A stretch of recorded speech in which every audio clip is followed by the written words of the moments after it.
All right, looks like we are live, and I want to welcome everybody to Standing for Truth. My name is Donnie, and I am your host and moderator for tonight's Calvinist versus non Calvinist debate. It is a privilege to have two experienced debaters, CJ Cox from the synagogue and John Crawford. Both of these brothers in the Lord, they have had many debates at this point, and I know many debates specifically on this channel as well. And so it really is great to have CJ and John back here with us to engage specifically the question of the problem of evil. So the question we are debating is, what is the best response to the problem of evil? And I am thrilled to see what our guests tonight are going to bring to the table on this Saturday night showdown. And so why don't we get acquainted? Gentlemen, kind of get to know you guys a little bit, break the ice. John, why don't we start with you? Been a little while since you've been here. The last time you were here was for the great baptism debate. And so it's great to have you back. John, how have you been? And a little bit about yourself. I've been doing great, Donnie. Hope you have. Yeah. Absolutely. Yeah. I've been doing good, staying busy. And I run a YouTube channel called Point of Defense. It's an apologetics YouTube page. And I do a lot of debates on there, free grace debates. You mentioned the baptismal regeneration debate. And so this is my first, I guess, official Calvinistic debate, at least online anyway. I debate with a lot of Calvinists on the side on Facebook. So those don't always go as well. So it's good that we can do this here out in the open. It's really exciting. And this topic is one that's very interested in, that I'm interested in as well, the problem of evil. So it makes for a great topic. Amen. Amen. Excellent topic. You know, we've hosted, I think, about 360 debates now on all sorts of topics. Where does time go? And we've had many debates on topics related to this, but I don't think we've actually debated this specific question. What is the best response to the problem of evil? CJ, you've debated Dr. Leighton Flowers here on this channel in the past on a similar topic, but again, I don't think it was on this specific question. So I think this is going to be great. I'm looking forward to sitting back and listening to what you both are going to bring to the table. I know you both have studied this topic intensely, and it's definitely a lot more fun, right, John, to engage this topic in the debate octagon than on Facebook. Yeah. And so I think this, think this is yeah, definitely. Okay, well, this is going to be great. CJ, last time you were here was not too long ago. You have been here many times. You've got a debate coming up as well on the first week of October. So something a little different. The Great Exodus debate. And so you'll be debating Grayson from Based Theory. And so I think this is going to be a lot of fun as well. So CJ, how have you been? And a little bit about yourself. Absolutely, and thank you very much for that. I think first off, I've been doing very well, and thank you very much. I hope you're doing well also. For those who don't know, my name is CJ Cox, and I run the YouTube channel The Synagogue, where we do a apologetics/theology podcast titled An Apologetics, as well as a video blog titled Breakfast Tea, and we will be posting very soon more standard YouTube videos, edited and shorter and all that other kind of stuff. The purpose of the channel is to defend the gospel as well as to study it. So we do both theology and apologetics, specifically from a Reformed fundamentalist perspective. I try to kind of reclaim that word fundamentalist. Not that anybody in this neck of the woods is necessarily going to have a problem with that, but a lot of our even genuinely conservative Christian brethren look at that as like an adjective for extremist. And of course it is not. The fundamentalists are the reason why we're all here today defending the gospel the way we are. What I mean by that is they are the guys who, back when the modernist controversy broke out, were saying, no.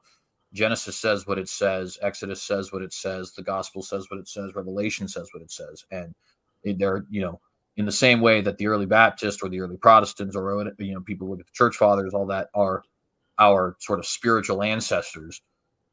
They are as well. for those of us who are taking scripture seriously. So I like to reclaim that title. But anyways, that's mostly what we do over there. And recently just did a great conversation last night. I think the last time I debated on this channel was, what were we discussing?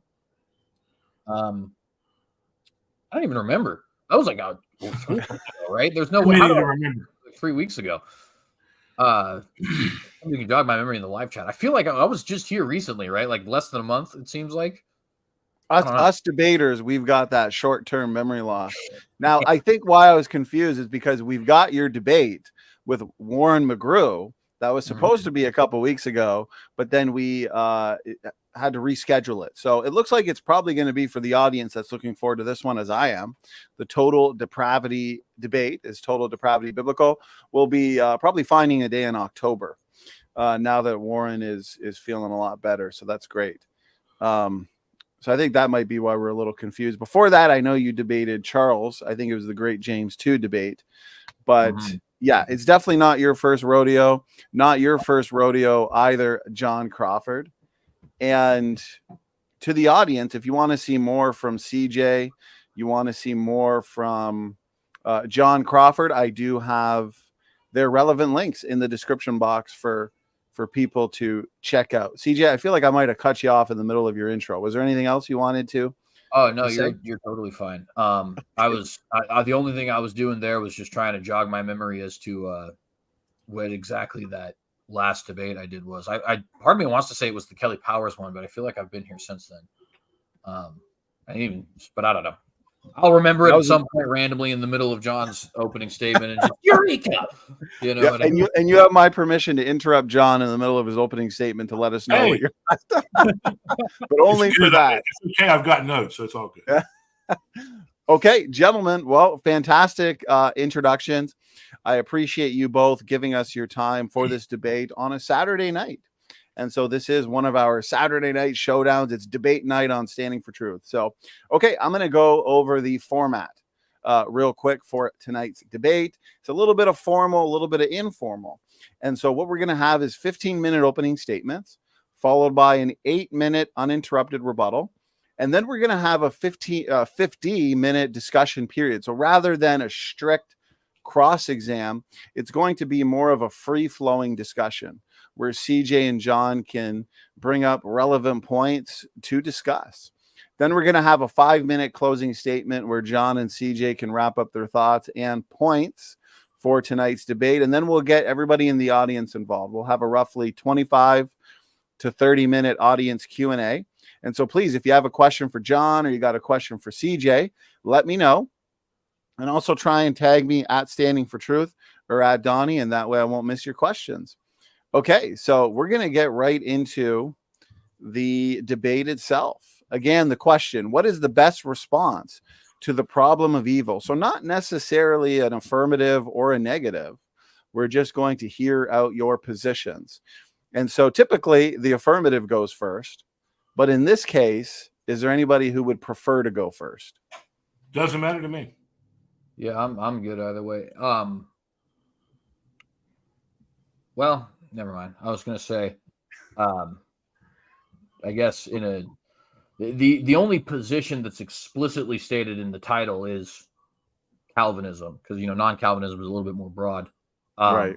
So if we want to look at it that way, I guess it's kind of not really an affirmative, but but either way, I don't even mind. It's just okay. Well, yeah. What we could do, CJ.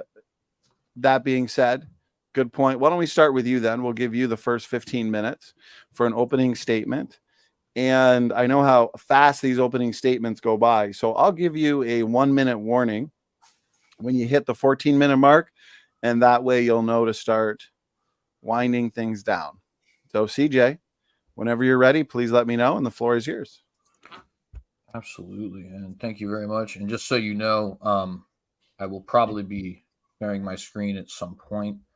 Sure. But not right now. All right. So shalom, saints, and blessings to you all in the name of our Lord and Savior, Jesus Christ. I would like to thank Reverend Crawford for participating in this debate with me. as well as the audience for their participation in listening to our dialogue here tonight, as well as, of course, our brother Donnie for hosting the conversation that we're having tonight. Of course, none of this would be able to happen without his hosting. So I just want to give my appreciations to all you guys before we start. We are being asked the thesis question today. What is the better, who has rather the better answer to the problem of evil, the Calvinist position or the non-Calvinist position?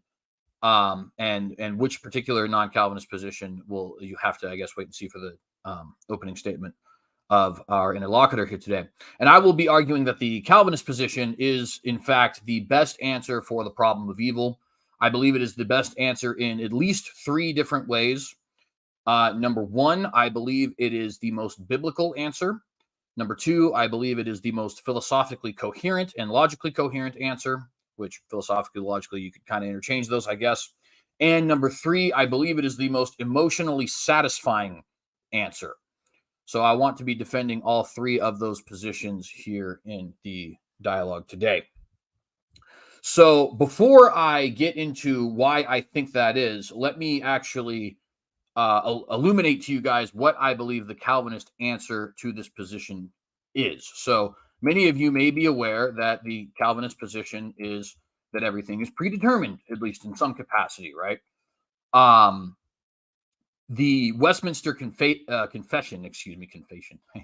Westminster Confession, I think, does a very good job of explaining what we mean by this in its 3rd chapter when it says, God from all eternity did, by the most wise and holy counsel of his own will, freely and unchangeably ordain whatsoever comes to pass. Yet so, as thereby neither is God the author of sin, nor is violence offered to the will of the creatures, nor is the liberty or contingency of second causes taken away, but rather established. And so what our affirmation is, as you hear here, is that everything is predestined. God has foreordained absolutely every single thing that has come to pass, and that does include the evil things, but that he has managed to do so in his great power in such a way that our free will is actually not taken away. And this is why we say compatibilism rather than a hard determinism where free will and determinism are in fact not compatible with each other. So the question immediately arises, why would we take the position that God has ordained not just some things, not just good things or neutral things, but even evil things? Why would we claim that God has decreed evil things, and how does this suffice as a legitimate answer to the problem of evil? And to speak the problem of evil in its most robust form, for those who may not actually be aware, the problem of evil is essentially the question of if God is an omnipotent and omniscient and omnibenevolent, which means a being of supreme goodness, being, if he is all these things, right? Why does evil exist? And this was famously brought up by Epicurus when he says, God exists. He is omnipotent, omnibenevolent, and omniscient. An omnipotent being has the power to prevent that evil from coming into existence. An omnibenevolent being would want to prevent all evils.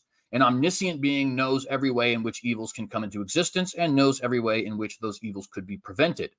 A being who knows every way in which an evil can come into existence, who is unable to prevent them from coming into existence, but wants to do so, would prevent the existence, who is able and wants to do so, would prevent the existence of that evil. If there exists an omnipotent, omnibenevolent, and omniscient God, then no evil exists. Evil exists. Therefore, the conclusion is that God must not exist. Or another way he would put it is, if he wants to stop it, but he can't, he's not all powerful. If he doesn't want to stop it, he's not all loving. If he wants to stop it, but he doesn't know about it, he's not omniscient, right? So this is the problem of evil. So the answers, I think, to this come in multiple different facets, and the solution, to be straightforward with it, and then we'll get to the text, is I think the answer to the problem of evil is not to sacrifice God's omniscience, is not to sacrifice his omnipotence, and not to sacrifice his all-loving nature, but rather to say God has foreordained whatsoever comes to pass, including the evil, because that is the best way, according to him at least, to complete his plan, to bring his plan to fruition in such a way that it is most glorifying to him, and in such a way that it is best for us, his people. Okay. So why does evil exist? Because the existence of evil ultimately leads to the timeline that is most glorifying to God, and to the timeline that is most beneficial for God's people. So now we get to the point where I would like to share my screen to demonstrate this. Okay. So let me go ahead and pull up a screen share here. And don't worry, CJ, you won't lose any time. Pulling up your screen, I'll pause it. And now I do see your screen. And so you're good to go again whenever you're ready. Thank you very much. So this is Genesis 48, specifically verses 5 through 8, right?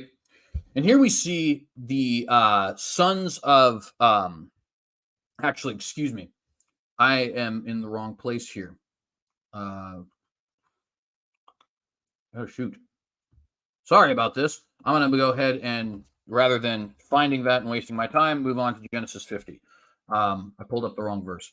So this is here in Genesis 50. We see that Joseph's brothers are worried after the death of his father that he is actually going to come after them in vengeance for what they did to him. And for those who don't recall, what they did to him is they sold him into slavery. They lied to their father, saying he had been devoured by some wild beast.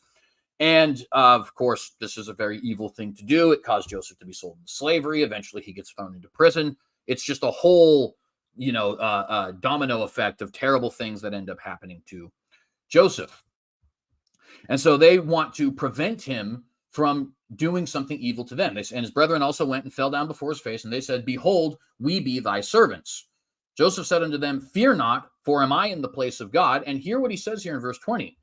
"As for you, ye thought evil against me, but God meant it unto good, to bring to pass, as it is this day, to save much people alive. Now therefore fear ye not, I will nourish you and your little ones." And he comforted them and spake kindly unto them. Right? So what we notice here is that Joseph says to his brothers, look, you guys did an evil thing and you meant evil against me, but God actually intended that evil act for a good purpose. And it's interesting, he doesn't say he used this evil act for a good purpose, but it says that he meant this evil act for a good purpose. In other words, there seems to be a very strong indication here that God actually intended this evil act for an ultimately good purpose, namely to save much people alive, to save the Israelite people from the famine that was coming across all the land, right? So we see here God is ordaining, decreeing, determining an evil act to occur, and that it is ultimately glorifying to him and ultimately best for his people. It saves their posterity, and it demonstrates his long suffering and his saving nature to save them from this particular famine, right? We see this again if we were to go to Acts chapter 4. So let me go ahead and pull this up here. Move to Acts chapter 4, and this here he is speaking about the crucifixion, right? And he says, starting in verse 47, "For of a truth, against thy holy child Jesus, whom thou hast anointed, both Herod and Pontius Pilate with the Gentiles and the people of Israel were gathered together, for to do whatsoever thy hand and thy counsel determined beforehand to be done." Notice he's saying that the evil act that they did in crucifying Christ, murdering the only innocent man that has ever existed, was actually determined, whatsoever thy hand did, was determined by his counsel beforehand to be done. "And now, Lord, behold their threatenings, and grant unto thy servants that with all boldness they may speak thy word, by stretching forth thine hand to heal, and that signs and wonders may be done by the name of thy holy child, Jesus." What do we see here, right? That the salvation of all mankind who will serve, at least, all mankind who will submit to Christ, comes through an ultimately evil act. The crucifixion of the only innocent man who has ever existed for crimes that he did not commit, right? So once again, God ordains, God decrees, God determines an action which is evil. And that action ultimately brings him maximum self-glorification and brings his people salvation that they would not otherwise have received via the atonement on the cross. And this is another example I'd like to give here in Exodus chapter 7. The Lord said unto Moses, See, I have made thee a god to Pharaoh, and Aaron thy brother shall be thy prophet. Thou shalt speak all that I command thee, and Aaron thy brother shall speak unto Pharaoh, that he send the children of Israel out of his land. And I will harden Pharaoh's heart, and multiply my signs and wonders in the land of Egypt. But Pharaoh shall not hearken unto you, that I may lay, notice that I may, in other words, for this reason, that I may lay my hand upon Egypt, and bring forth mine armies and my people, the children of Israel, out of the land of Egypt by great judgments. Once again, for a third time, we see here that God is saying he is going to ordain, determine, decree something that is ultimately evil, right? In this case, the hardening of Pharaoh's heart, such that he keeps the slaves in bondage, the Israelites in bondage, such that he punishes them even more harshly than they were already being published, saying, ye are idle, and doubling their work without giving them any provisions. And even such that he is going to bring his people, his Egyptian nation, down to ruin through things like the death of the firstborn and all these other sorts of plagues. Why is he going to do this? Because it will allow to, for lack of a better term, I don't really know a better word to use, him to multiply his signs and wonders in the land of Egypt to bring Israel out by a strong hand. Again, maximum self-glorification for him and maximum benefit for his people, the Israelites. And obviously now we're talking about believers in general. But nevertheless, we see God is ordaining evil things, and he's ultimately ordaining these evil things because ultimately they are good. God only wills good. He uses evil means to accomplish that maximum good, right? There's numerous other places we can go to demonstrate this. Proverbs 16:4, the Lord has made all, meaning every single thing, for himself, yes, even the wicked, for the day of doom. Or Romans 8:28 says, all things work together for good to those who love God, to those who are called according to his purpose. So we see he's made all things for him, for his own self-glorification, but he's also made sure all things work together for the good of his people. Now, this may be something that bothers some people, but that means very terrible actions. He said all of it. Now, all doesn't necessarily imply every single one in each instance. I think contextually in these two cases, it certainly does, right? All these things will work together for maximum self-glorification of him and for maximum benefit for his people, right? And the last one I'd like to move to here is briefly Romans chapter 9, where once again we see a similar claim being made by God. He says, let me go down here, neither because they are the seed of Abraham are they all children, but in Isaac shall thy seed be called. That is, they which are the children of the flesh, these are not the children of God, but the children of the promise are counted for the seed. For this is the word of promise, at this time will I come, and Sarah shall have a son. And not only this, but when Rebekah also had conceived by one, even by our father Isaac, for the children not being born yet, neither having done any good or evil, that the purpose of God according to election might stand, not of works, but of him that calleth. It was said unto her, the elder shall serve the younger. As it is written, Jacob have I loved, and Esau have I hated. What shall we say then? Is there unrighteousness with God? God forbid. For he saith to Moses, I will have mercy on whom I have mercy, and I will have compassion on whom I have compassion. It is not of him that willeth, nor of him that runneth, but of God that showeth mercy. For the scripture saith unto Pharaoh, even for this same purpose have I raised thee up, that I might shew my power through thee, and that my name might be declared throughout all the earth. Therefore he hath mercy on whom he has mercy, and whom he hardens, or whom he will, he hardeneth. Thou wilt say unto me, why doth he yet find fault? For who hath resisted his will? Nay, but, O man, thou art but who art thou that repliest unto God? Shall the thing formed to him say that the thing that formed it, why hast thou made me thus? Hath not the potter 1 minute. Thank you, brother. Power over the clay of the same lump to make one vessel unto honor and unto dishonor? What if, here's the relevant point, but we needed that context. What if God, willing to show his wrath and to make his power known, endured with much long suffering the vessels of wrath fitted to destruction, that he might have made known the riches of his glory on the vessels of mercy, which he had afore prepared unto glory? Again, we see God ordaining these evil things for maximum benefit of his people and for maximum glorification of himself. It is maximum glorification to the one who deserves glory, and it's maximum benefit for those of us who are serving him, right? Now, unfortunately, because I spent all this time on proving the biblical case, I will not get to the emotional and philosophical cases, but hopefully we'll get to that in the rebuttal time.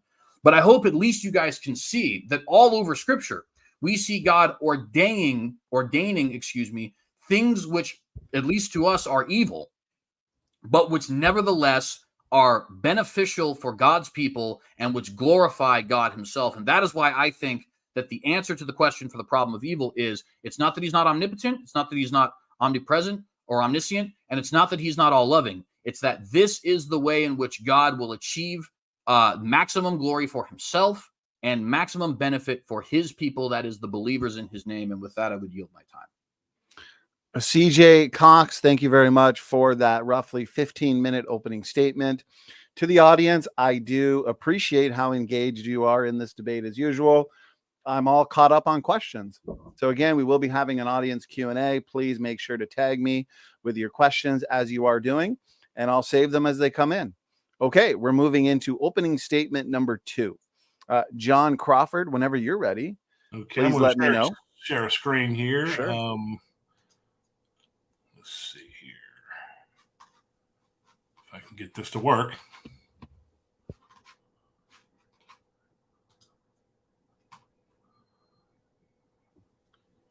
As you're sharing screen, John, I will remind the audience we will be back here next week, as we've been consistently doing our best to give you about 5 events a week.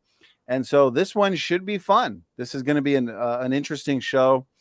First time we're touching on this topic, an important topic for sure, especially in 2023. Monday, Helmut Welke, we're going to be discussing aliens, UFOs, and the Bible. And so as Christians, how do we view and how should we view the alien and UFO controversy?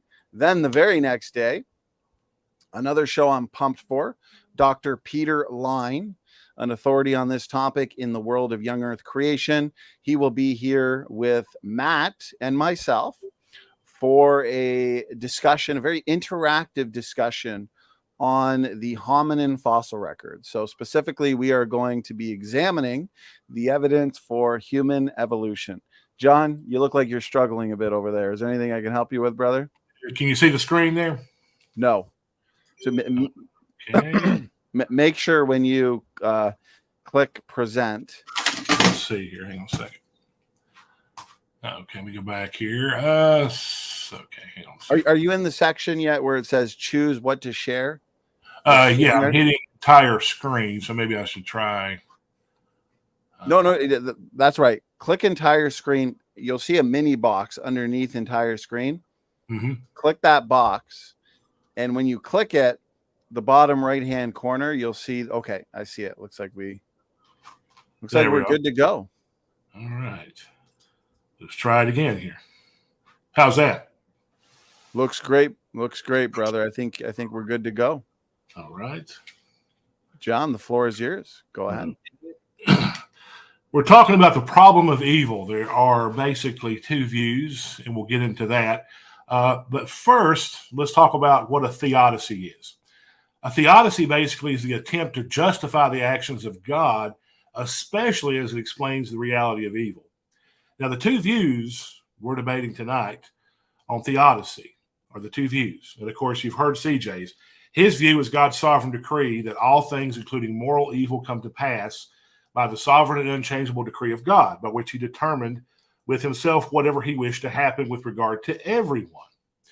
And then God's foreordination is the reason all things come to pass, including evil thoughts, actions, and deeds. I'm arguing against that. I'm arguing for a free will theodicy. God permits evil. God created humanity with the ability to make free moral choices, free will, which allowed for or permitted evil to enter into the world. Now, we need to define what evil is. Now, here's how some different philosophers, theologians define it. Evil is a departure from the way things ought to be. If an act or event is evil, it's because it diverges from God's intention or purpose. When good that should be in something is not in that something, that's evil. For example, health ought to be in a human body, but sometimes people get cancer. that can be considered to be evil. Hearing ought to be in an ear, but sometimes people go deaf. That's considered to be evil.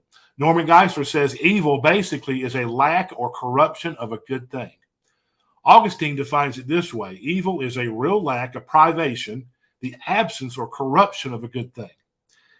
And so, and also the Westminster Dictionary of Theological Terms defines evil as that which opposes the will of God. So how can he decree it if it opposes his very will? What is evil like? Evil is like a wound in the arm. Wounds only exist in good things like an arm. The wound does not exist within itself. It exists only in something else as a corruption of it. It's evil's like rot to a tree. The rottenness exists only in the tree. Rot exists in the tree as a corruption of the tree. It's like rust to a car. Rust is a corruption of a good thing. Rust is real and a lack of a good thing. You can even say this: moth holes in wool. Moths can corrupt a woolen sweater, but holes do not exist in themselves. They only exist in other things. Evil is a real corruption of something else. In this case, it's the sweater here. And there are two kinds of evil. There are moral evils and natural physical evils. Moral evils basically are evils committed by free moral agents. Examples: war, crime, cruelty, discrimination, slavery, suicide, bombings, school shootings, church shootings. God didn't decree all that. There's natural physical evils: hurricanes, floods, earthquakes, and so forth. Now, you can look right here what some leading Calvinist scholars have said about evil.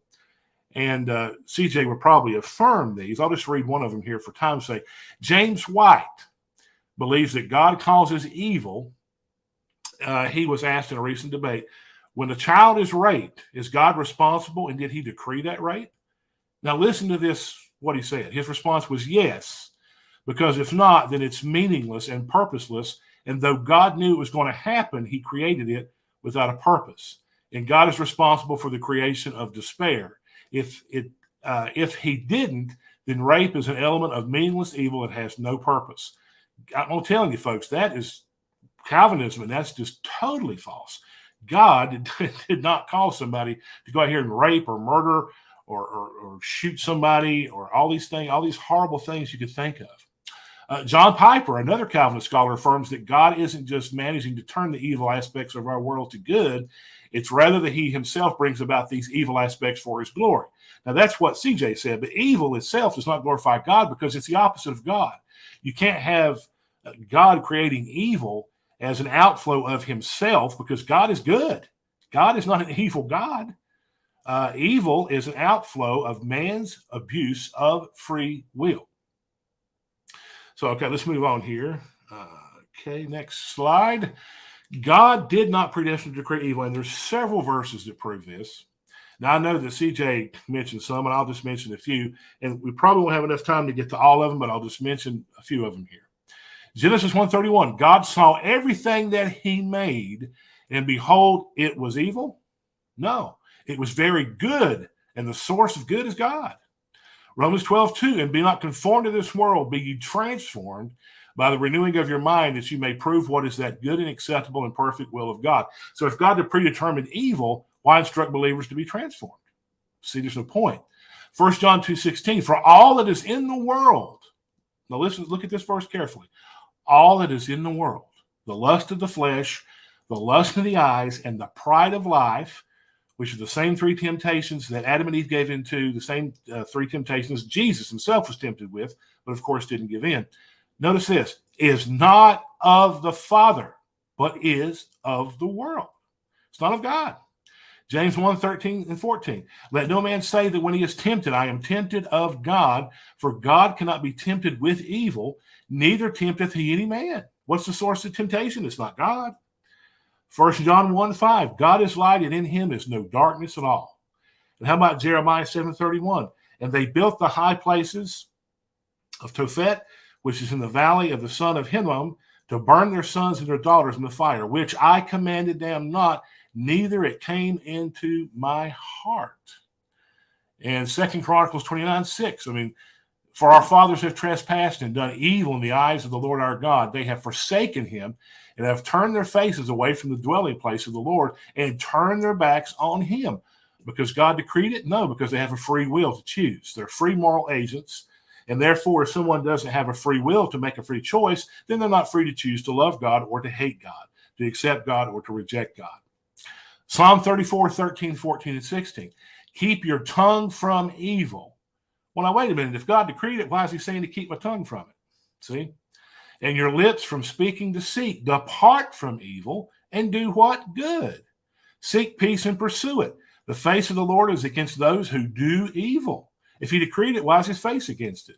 If he decreed it, why does he say to seek peace and pursue it and depart from it? Okay? Do not be wise in your own eyes. Fear the Lord and depart from evil. That's Proverbs 3, 7, and 8. It will be health to your flesh and strength to your bones. Romans 12, 9, and 21. Let love be without hypocrisy. Abhor what is evil. Cling to that which is good. Do not be overcome by evil, but overcome evil with good. If God decreed it, so is he telling us to go ahead and overcome all of his decrees? You see, that doesn't make sense. In Genesis 6, you know the story well. He says, my spirit shall not strive with man forever. And then he goes on to say in verse 5, the Lord saw that the wickedness of man was great in the earth, and that every intent of the thoughts of his heart was on evil continually. Because he decreed it? No, because man chose to do it. The thoughts were on his heart, not God's. And the Lord was sorry that he had made man on the earth. If he decreed us, these are questions we can get into. So if God decreed evil, why was he sorry that he had made man on the earth? And notice it says he was grieved in his heart. Why would he be grieved in his heart if he already decreed something? So does that mean he's sorry and he wants to change his mind and repent that he created man because of his own decree? Something to think about. So the Lord said, I will destroy man whom I have created from the face of the earth, both man and beast, creeping thing and birds of the air, for I am sorry, says it a second time, that I have made them. But it says Noah found grace in the eyes of the Lord. So see, if God decreed all this, there's a slew of verses that clearly oppose the Calvinistic view that God decreed evil. Why does he want to destroy something? Why is he sorry about it? Why is he telling people to turn from it? Why is he telling, on and on and on we could go. And we talk about the free will of Satan. Norman Geisler said this about Satan, or Lucifer, a good creature Lucifer, before he was Satan, with the good power of free will, willed the finite good of the creature himself over the infinite good of the Creator. Evil is still a problem for a theist, but this view offers and answers and gives solutions. The free will defense is argued by commentator Doug Powell. He makes the following points, which I agree. He says, an all-knowing, all-powerful, all-benevolent God created human beings as free moral agents. This entails the ability to choose evil as well as good. God is all-knowing. He knew that evil would take place because he is all-powerful. He would create the world in many different ways, or he could create the world in many different ways, rather. God is all benevolent and morally perfect, so there are good reasons for making the world the way he did. As a result, God may have created the potential for evil, but human beings, because they have chosen evil things via the abuse of free will, made it actual. This did not take God by surprise. Evil was introduced into the world by the free choice of morally accountable creatures, not because God had decreed it. Free will of man is the cause of evil. We see in Genesis 3, 1 through 6. And just a brief synopsis of what happened. You know the story well of Adam and Eve. It says she saw that the fruit looked good. She took the fruit. She ate the fruit. Then she gave the fruit to Adam. Why? Because she chose to do it. And John Ankerberg quotes, and he says, if God had created robots pre-programmed with no ability to choose right and wrong, then evil would not have existed. It would not have been an option. And then it goes on, the consequences of Adam and Eve's disobedience. They became self-aware. They ran from God. They blamed their sin on others. Notice they didn't blame God. God was the one that said not to do it. So why would he tell them not to do it, not to eat forbidden fruit, and then turn around and ask them if they did it, and then let them suffer consequences for doing it? The serpent, Satan, was cursed. God announced to Satan that Jesus would be the coming Redeemer, that's known as the proto-evangelium, known as the first gospel, mentioned there in Genesis 3:15. Eve would have pain in childbearing. She'd have to submit to her husband. The whole earth was cursed. Adam would have to work, and it would be a hardship. Therefore, we have death, separation from God because of the free will and the abuse of God's free will that he gave to his creatures. God created only good things. One good thing God created was free will. God did create free will. So free will makes evil possible, since it is the power to do otherwise, and to do otherwise than good is evil. Hence, a perfect free creature can do evil. Evil cannot come from God any more than polluted water can come directly from a pure mountain spring. Nothing evil about free will, or else it would be evil for God and the saints in heaven to have it. So God created Adam and Eve with a free will, and they chose to disobey God by abusing that free will.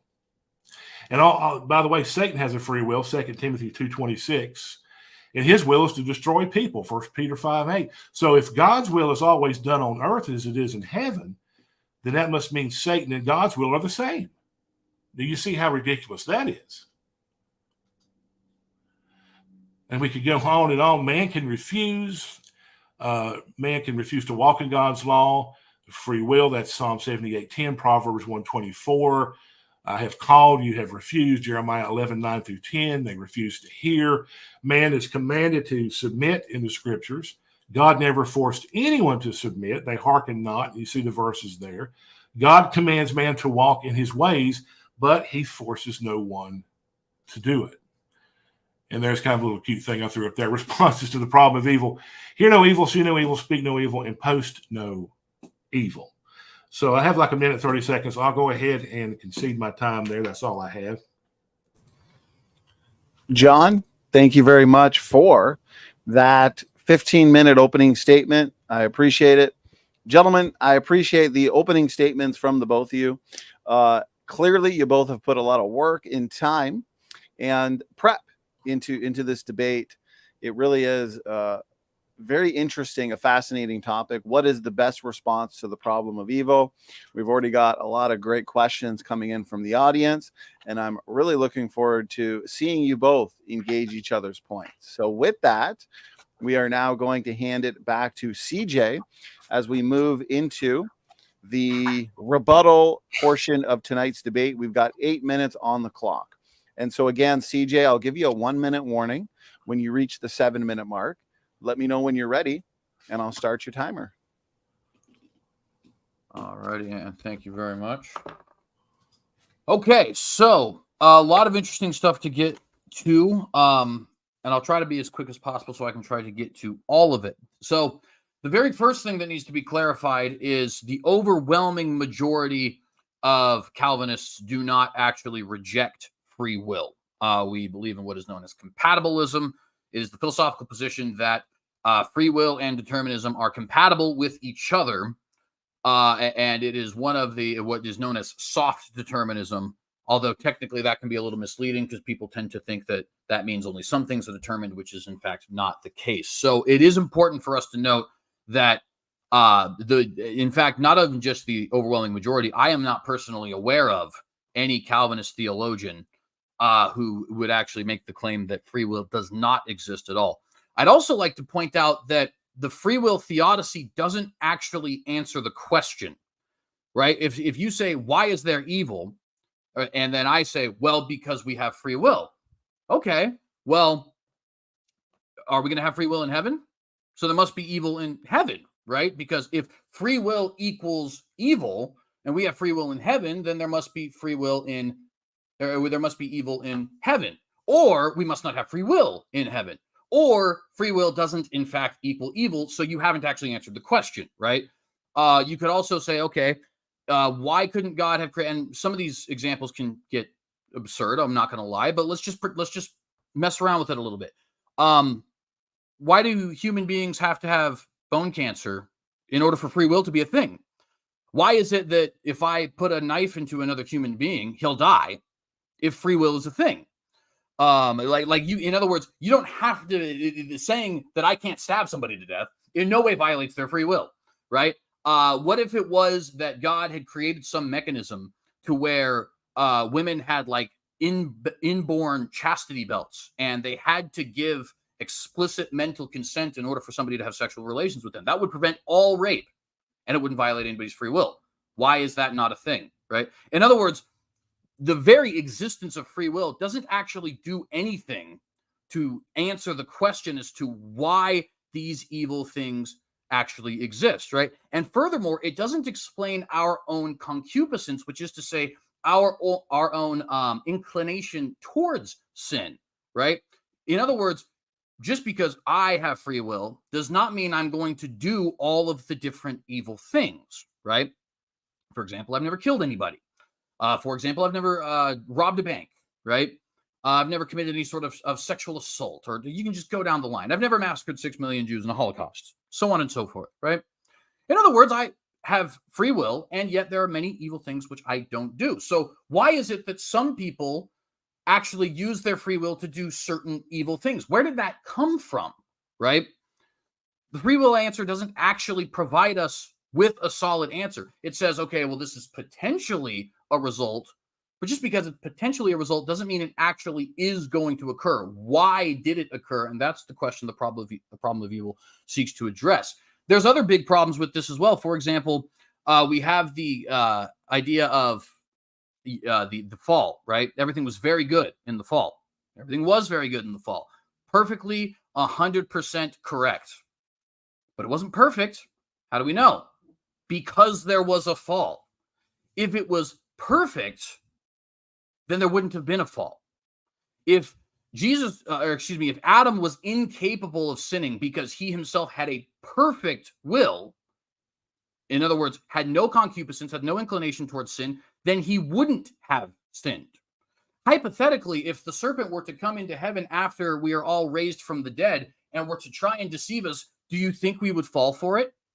Well, of course not, because God has promised he would wipe every tear and that we would actually be in a perfect state at that point. But we weren't in a perfect state beforehand. Otherwise, there would be no fall to begin with, right? So very good and perfect are not the same thing. And this is just flatly the case. We have, for example, things like 1 John 2:16, where he says these things are not of the Father.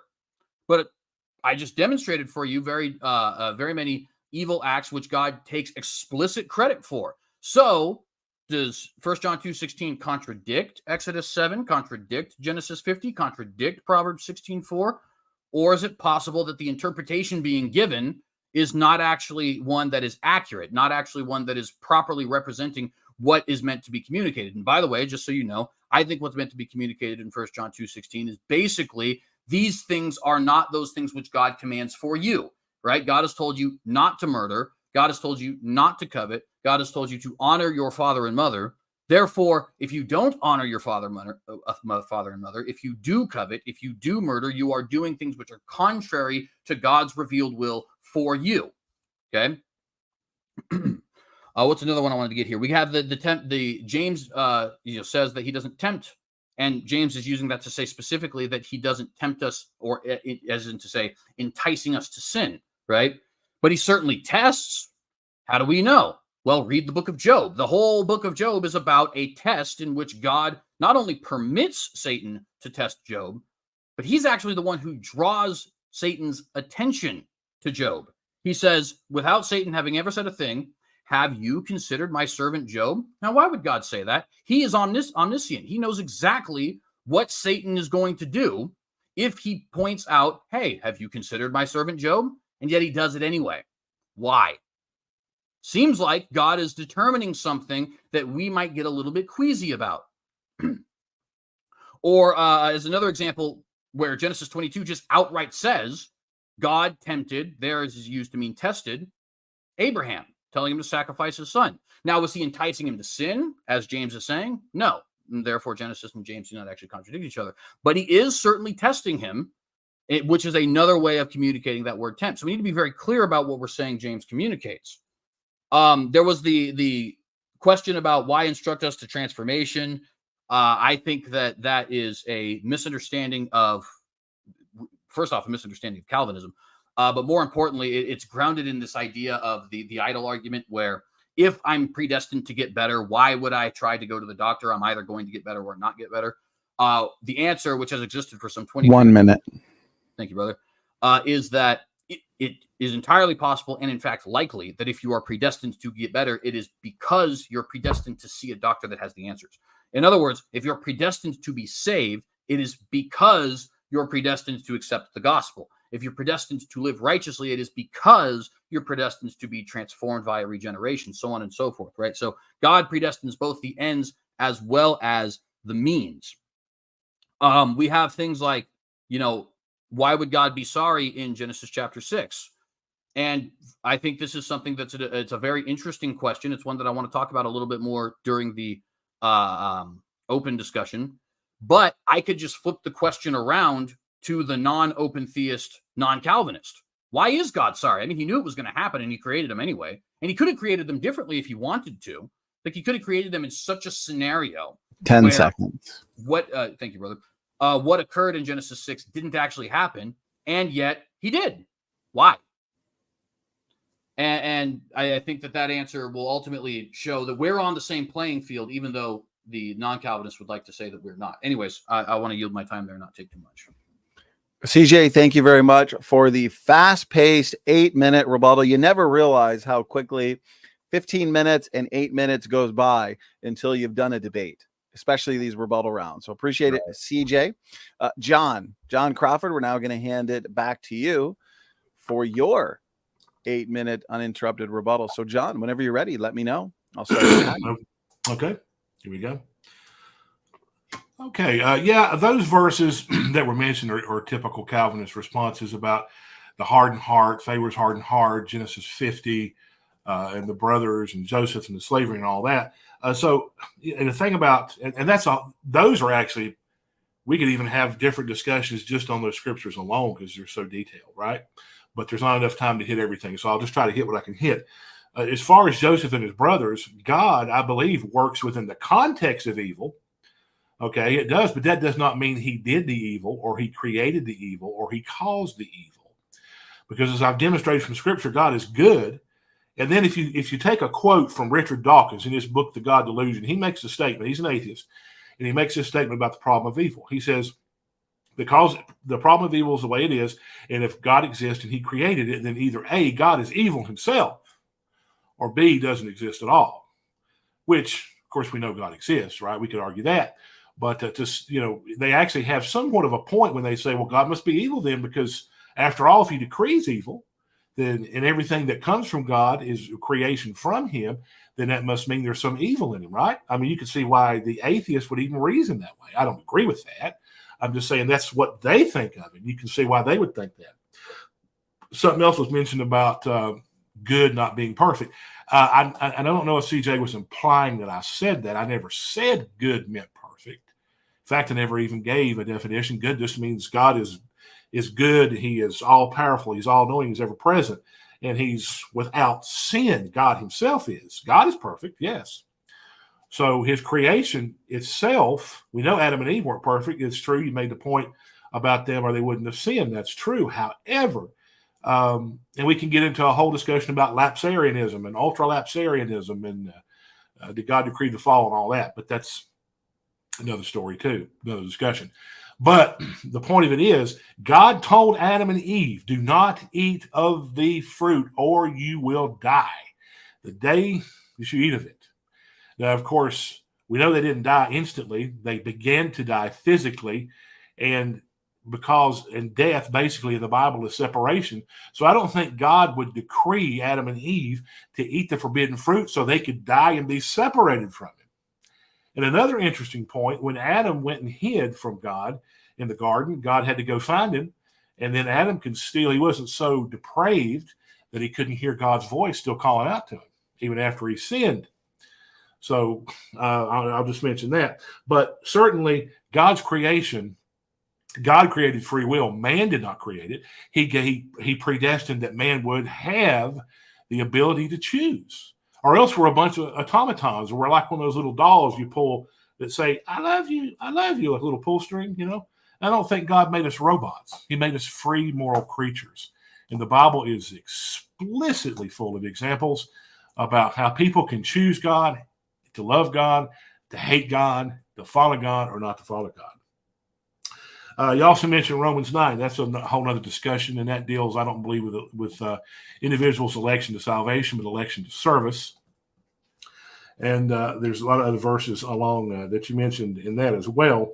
And so, but I believe that man basically has, the free will does answer the question, or else you've got to blame God for all the evil in the world, which would prompt people to hate God if he's done all the evil in the world. You got to blame him for 9/11, the Holocaust. You got to blame him for COVID. I mean, you got to blame him for all these things that are evil, and give him credit. So where does that leave the devil? You know? Oh, and you mentioned Job. It never says that God decreed that Satan did those things. He allowed him or permitted him. Permitting evil is not the same with predestining evil. We see many examples where God permitted evil, but that does not mean he predestined it or decreed it. He created the potential for evil, as I mentioned in my opening statement, which means, yes, he did create the forbidden fruit. Why? So he could set up an option for them to choose to eat of it or not to eat of it. So when I talk about free will, I'm not talking about compatibilism as a Calvinist. I'm talking more of a libertarian free will, which means you can choose between one or two options. You could say yes, you could say no. God is not going to force somebody to make a choice. They have that option themselves, or else there's no accountability. Where's the accountability? Where's the responsibility to mankind as being responsible to God if there is no accountability or responsibility? Man is accountable and responsible. I'll also say this, and I hadn't mentioned this in the opening, but there's I want to mention, we have two key judgments in the Bible, end time judgments. We have the great white throne judgment mentioned in Revelation chapter 20, which is for lost people that never got saved. We also have the judgment seat of Christ, which is primarily mentioned in 1 Corinthians chapter 3. If God decreed that everybody do evil works or bad works, why would he waste his time trying to judge those people? You see, that doesn't make sense. If he's decreed it all, then man has no free will to choose on their own to choose to do good or to choose to do evil. Choose this day whom you may serve. And on and on. How about the 10 Commandments? You've got the 10 Commandments. God says, thou shalt not commit adultery. Thou shalt not lie. Thou shalt not covet. Don't take the Lord's name in vain. And we see that repeatedly over and over in the Bible, not to do those things. But yet the Calvinist view is going to tell you, oh, God decreed it. God decreed that you break his own commandments. He decreed you take his name in vain. He decreed you go out here and sleep around and commit adultery. He decreed you would murder. No, it's free will, or else he would not have to have given us the 10 Commandments. So the whole point is man has the ability to choose. He's responsible. He's accountable to God for what he does in this life. And again, that's why the judgments are there. The end time judgments are there. In addition, if God is the creator of sin and evil, you would think there would be numerous verses stating this fact, and the verses should be accompanied by words of comfort. Oh, God created this evil, so you don't need to worry about it. So if God ordained evil, should God be held accountable? I mean, if he ordained it, he should be held accountable, right? So he has to, I guess he would have to judge himself. This is not a straw man, but if you're going to say God decreed evil, he'd have to judge his own self, because man would have nothing to do with it, right? If God's decreed everything, if he ordained everything. You see, the only way anyone could be held responsible for evil is to say they sinned by their own free will. God created Adam and Eve with a free will. They disobeyed by abusing that free will. And the Bible talks about in other verses too, and I'll probably get into this in the discussion. My time's about up in about 20 seconds, but I'll bring it up in the discussion. But and there's certainly a lot more I could say, more I wanted to say, but I'll stop right there. My time's up. So, John, thank you very much for that 8-minute rebuttal. Gentlemen, the debate is flying by. We have now concluded our opening statements of 15 minutes and our rebuttals of 8 minutes. And so we're now moving into the open discussion. We have lots of points and topics on the table to go back and forth on in discussion. So the allotted time we have is 50 minutes.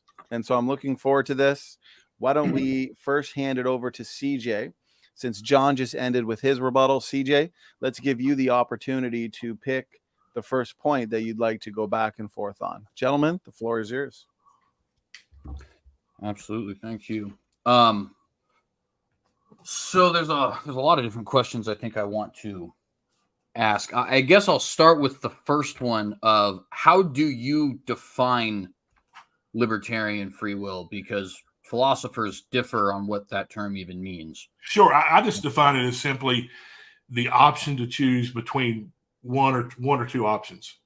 So you would say the principle of alternate possibilities, basically, that you have a legitimate.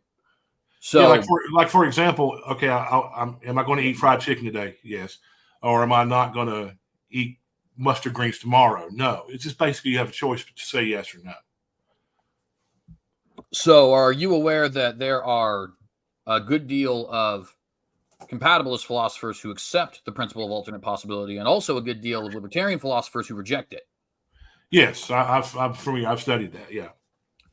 So would it be fair to say then that if I can just grant, considering many on your side would reject it and many on my side would accept it, if I can just grant that the principle of alternate possibilities is compatible with the concept of compatibilism, how would we be able to differentiate your view from mine as far as compatibilist free will and libertarian free will? So say that again. Explain what you mean. Elaborate more on that. Yeah. So for let me put some names to it so people know what I'm talking about. So like William Lane Craig would affirm libertarian free will. He does not believe in the principle of alternate possibilities, right? So yeah, because that's okay. Yeah, that's more like open theism. Well, in his case, he's a Molinist, right? So, and then on the flip side, we also have I'm losing the name of the gentleman. He's on the Stanford Encyclopedia, but there's another gentleman who is compatibilist who has said that he accepts principle of alternate possibilities. There's many others as well, but I just want to be able to let me just pull it up here real quick.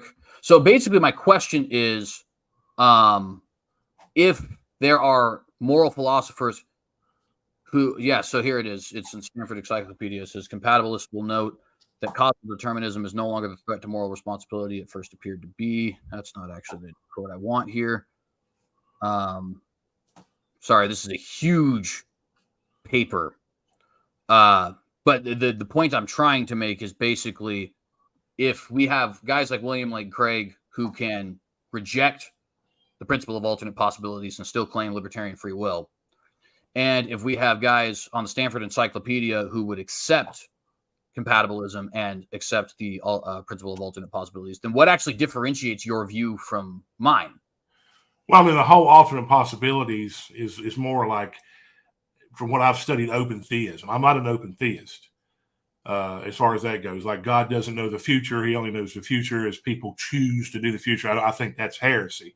I'm not an open theist.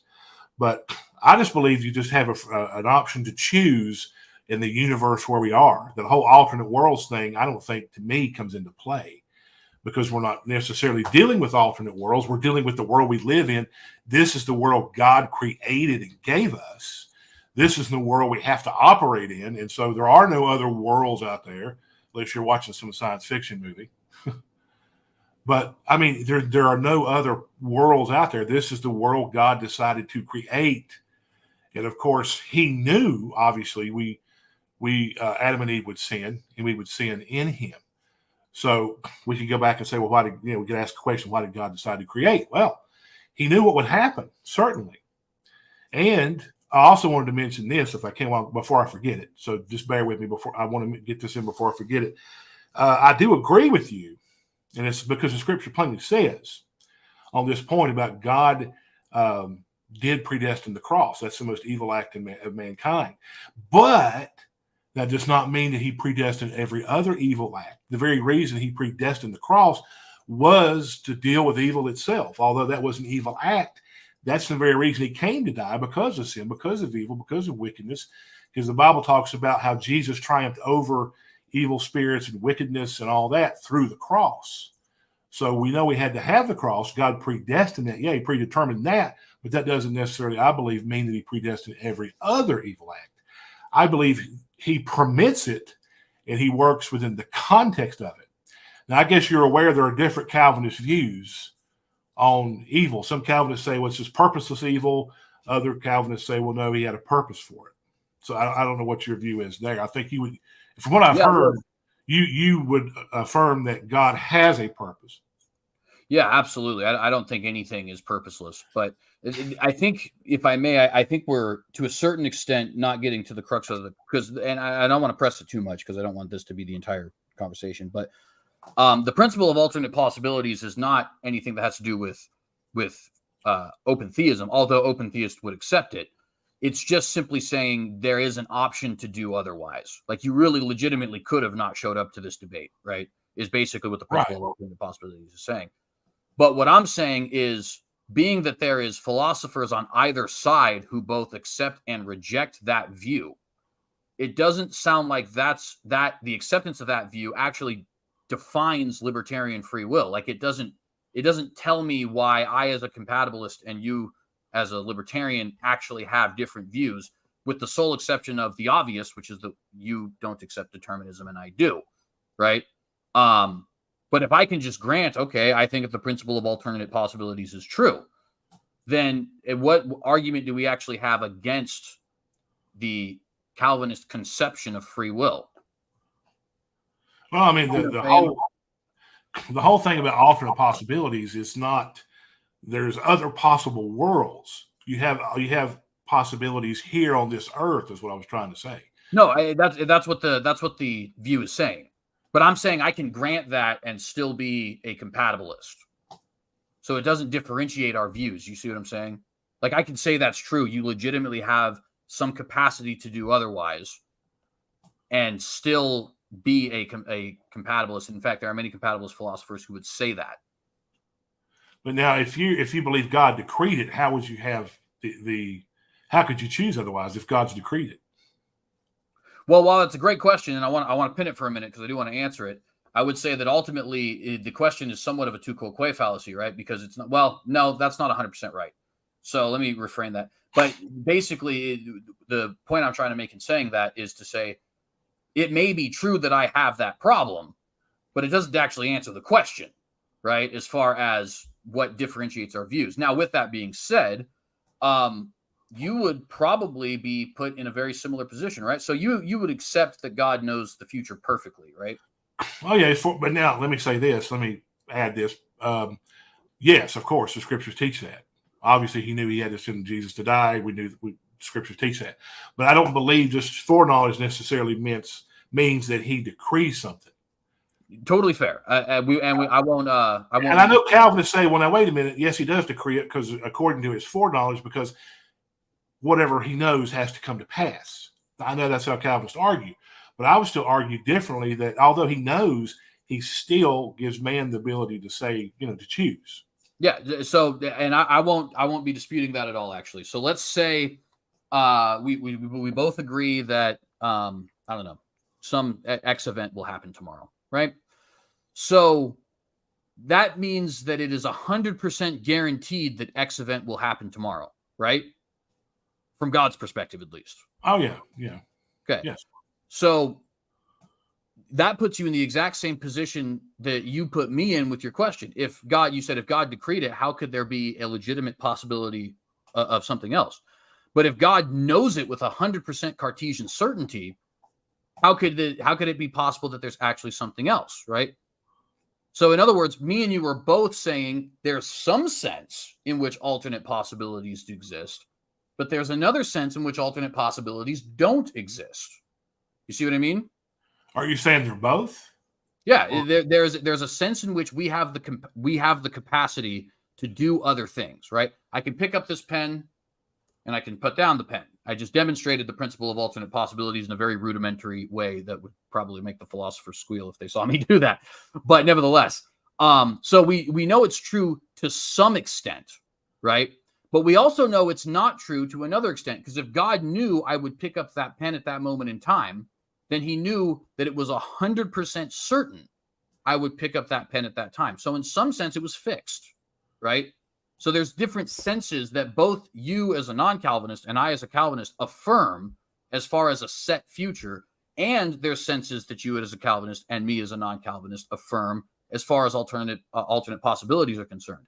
And all of this is getting back to my initial question of, I am struggling to figure out what alternate possibilities even, or excuse me, what libertarian free will even means, and which we need to define that if we're going to say that actually is a solution to the problem of evil, right? Well, I mean, it's just like, Leighton Flowers defines it. He gives a good definition. It's basically the option to choose between two options. It's simple. Right, but I can accept that, is my point. I can be a determinist and still that's how it's defined. It's not really overly complicated. Now, how do you define compatibilistic free will from your I would say that it is free will in which basically the human agent is genuinely free in some capacity, and I would argue for both principle of alternate possibilities as well as sourcehood. And also, God has determined all things, and these two are compatible with each other. So to give an example of that, sourcehood is basically the idea that I do what I actually desire to do, right? I think that is perfectly compatible with the idea that God has determined all things. And I also think there is some sense in which I am capable of doing other things, in so much as that I have the mental and physical capacity to do those things. But there is also a very real sense in which I can't do other things, in so much as that what is decreed is what will happen, just like you would say what God knows is what will happen, right? So in some sense, you could say that, yeah. Right. So I just don't believe because he knows it, that means he decrees it. And I'm not making that argument, right? Yeah, okay. Most Calvinists do. So maybe you're a different type of. I don't want to lump you into all the other Calvinists, because there's different types of Calvinists. So, and I appreciate that. So the reason I'm bringing this up is because even though I think free will doesn't answer the question, even if we just say, okay, it does, the version of free will that you've provided is a version of free will which many Calvinists and even non-Christian compatibilist philosophers would just say, yeah, that we can accept that, actually, right? So there's not really, in other words, it's not even a counter position to what I'm saying as much as it is, it's like people say God has ordained all things for his own glory or for his own righteous purposes. You're just claiming you know what those righteous purposes are, which, to be fair, if you figured it, and I'm doing the same, right? I'm claiming it's for his own self-glorification for the better of his people. So I'm not insulting you in any way by saying that. But I'm just saying, when you say evil because free will, but we're both affirming God's omniscience, we're both affirming him as first cause, we're both affirming his omnipotence, all you're doing is saying, no, I know what those righteous purposes are. God has decreed all things for his own righteous purposes, and I know what it is. You know what I mean? Because we don't have a clear difference that actually defines your libertarian free will versus my compatibilist free will. You see what I'm saying? Yeah, maybe in a sense. Okay, let's see. Let me see. I had something else wrote down. I was going to. Yeah, certainly. Ask about. Oh, you mentioned about free will being a thing. I don't think you could define it as a thing, because that's too general. That's too broad. It paints the brush too broad. Mm-hmm. Free will, that I've already, we're not free in the sense to fly off a building and sprout wings. Obviously, we're not free to free will is not a superpower, and free will is not more powerful than God. Now, I'm not saying you do, but a lot of Calvinists say, "Oh, you just don't understand Calvinism, and you're saying that free will is higher than God or more powerful than God." No, I've never said that's ridiculous. I mean, God's sovereign. The you worship your free will cliche. Yeah, I've heard that. Yeah, and it's not. It's not. And that's why there are certain consequences, as a result of choosing either right or choosing wrong, choosing immoral or moral actions. That's where the consequences follow. So if you choose the wrong thing, you're going to suffer for it, either in this life or the next one. If you're a believer, you'll lose rewards. If you're an unbeliever, obviously you get punished, different degrees of punishment in hell. So, like I mentioned about the judgments, now what are your thoughts on that? When I mentioned the judgments, did you understand my argument on that? Yeah, it's basically if I understand correctly, and correct me if I'm wrong, if God has decreed all things, why does he judge mankind? Right? That's basically what you're getting at? And there's believers and unbelievers, of course. There's a category of two different categories. Well, so this gets back then to this question of, and this is why I wanted to press this issue of what exactly is libertarian free will, because I think that mankind is truly responsible for the actions that he has set out, even with God determining it, because I affirm this compatibilism, right? And I know people might say, okay, well, can you explain that compatibilism here? And of course, I did briefly when you had asked me the question there. But before I'd actually even get there, I would just point out to everybody, you even said that you could agree to at least some determined evil actions. Genesis 50, Acts chapter 4, right? God has determined at least some evil things, but we would also both agree, like Judas was guilty for what he did, right? But also God determined it. He had a choice. So what we're Jesus even told him, hey, go do what you got to do. Yeah, exactly, right? So in other words, we're both already agreeing on is it is possible for God to judge somebody for something he determines to happen because they freely chose to do it. Now, we both agree it happened with Judas.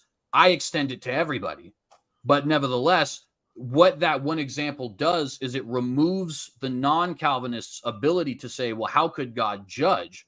Because we're actually both in agreement that God does judge people for actions which he determined. And outside of the open theist, all Christians are in agreement with that. At least virtually all Christians are in agreement with that. It's just that whereas you would limit it to a certain set of circumstances, I would say that's actually the way it works always, right? Well, I mean, now I never said that I agreed with, like, why does God judge somebody for evil actions? I mean, that's my argument was you got the great white throne and you've got the judgment seat. So Christians do good works, so therefore they get rewards. Unbelievers obviously do, well, good and bad works, but they don't get rewards. They get punished for their evil actions.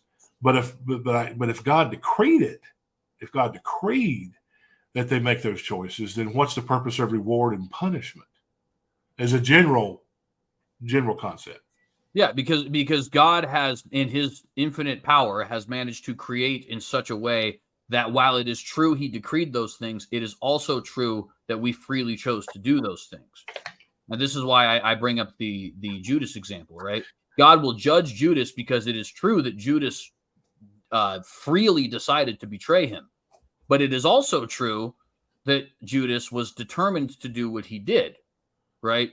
So, and the reason I'm bringing that up is because this concept of if he's determining it, if he's decreeing it, what's even the point of rewarding and all that? It almost assumes that you can't be rewarded for something which God has determined or punished for something that God has determined. But in that example of Judas, we're both agreeing that God is punishing something that he determined. And there's other examples with that as well. Pharaoh and the brothers, although the brothers don't end up seeing their punishment. So that is really more of an example of God's mercy than anything else. I digress. So then the only difference there is I'm extending that to everything and you're keeping it limited to these one examples. But regardless of that difference, you've officially hamstrung yourself as far as that particular objection, right? Because you've already conceded that's a possibility. God can justly judge somebody and have determined the thing he's justly judging them for. You see what I mean? It depends on the context, but my question was in a general sense, generally speaking. If he, it seems to me though, it violates the law of non-contradiction. A cannot be A and not A at the same time in the same sense. So in other words, it can't be true in the same time in the same sense that God is going to punish sinners in hell for what they've done, what they chose to do, or reward believers if he's already decreed it. That seems like a contradiction. He would be up there saying, okay, John Crawford, you're in heaven now, and I decreed you would get 5 rewards, but yet you chose to do this for these 5 rewards, or you chose to lose these 5 rewards, whatever the case may be. Hopefully I'll get them. But the point is, it seems like God would have to contradict his glory and impugn his own character to literally go against what, if he decreed it, it just seems like a contradiction. Right, but this is why I think it's so important for me to stress the fact that we're already agreeing on this for at least one instance. Because like a logical contradiction, right? Like a square circle, right? It can't happen ever. It can't happen even one time because it's a logical contradiction, right? Like you just said, A can't be A and non-A. It's the law of non-contradiction, right? So if even one example exists where God is judging somebody for something he determined or rewarding somebody for something he determined, we can't say it violates the law of non-contradiction anymore because by definition, logical contradictions can't happen. Now, that doesn't prove, I want to be clear here, that doesn't prove that compatibilism is true in every instance, but it does remove the ability of the non-reformed to use this as an objection against the reformed because it's not, you're conceding already that it's not actually a logical contradiction. And I only need to show one case of it occurring in order to demonstrate that objection doesn't work. And again, I want to be clear, that one objection doesn't prove that it's true as a rule. It only proves that the logical contradiction objection doesn't suffice. You see what I mean? Yeah. But I mean, I guess I still think we're still different on that, though. We are. No, certainly. That's because see, man, would you agree that man is to be held accountable and responsible for his actions? Absolutely. So if he's held accountable and responsible, when he faces God, is God going to say, well, you're accountable to me, but I went ahead and ordained you to do it? Well, I mean, I'm sure that God isn't going to be speaking, Well, no, I'm just using but the point you're asking, yes, God did ordain and decree those things to happen, I think. Okay, we'll move on here. I had some other stuff I wanted to get to here. We got about 28 minutes, I think. Let's see. And I'll give you a chance to ask me something too. Since we're just kind of dialoguing back and forth. First, did you guys at one point, fantastic discussion so far, it's flying by. So I thought I'd ask, did you gentlemen want to pick any specific verses to maybe go over in light of the topic? John, I know you're about to pick another topic or point. So why don't you do that? And then after that, maybe we can pick some relevant Bible passages. Yeah, we can go back to the ones I mentioned or the ones he mentioned if we want to do that. Or okay. Yeah, and there is one other point I did want to address outside of Scripture, though, if that's okay. Sure. And now, of course, I do want to get to the Scripture as well, but there is well, I don't want to say it now because you were about to say something, and then we'd go on that topic, right? So I'll wait my turn. But I did want to address at least one more thing before we. Okay, let's do that. So I think that's a good idea, CJ. John, pick your point that you wanted to discuss. We'll go back and forth on that a little bit, CJ, and then we'll allow you to pick your next point or topic, and we'll go back and forth on that as well. So, John, over to you. Okay. Let's see.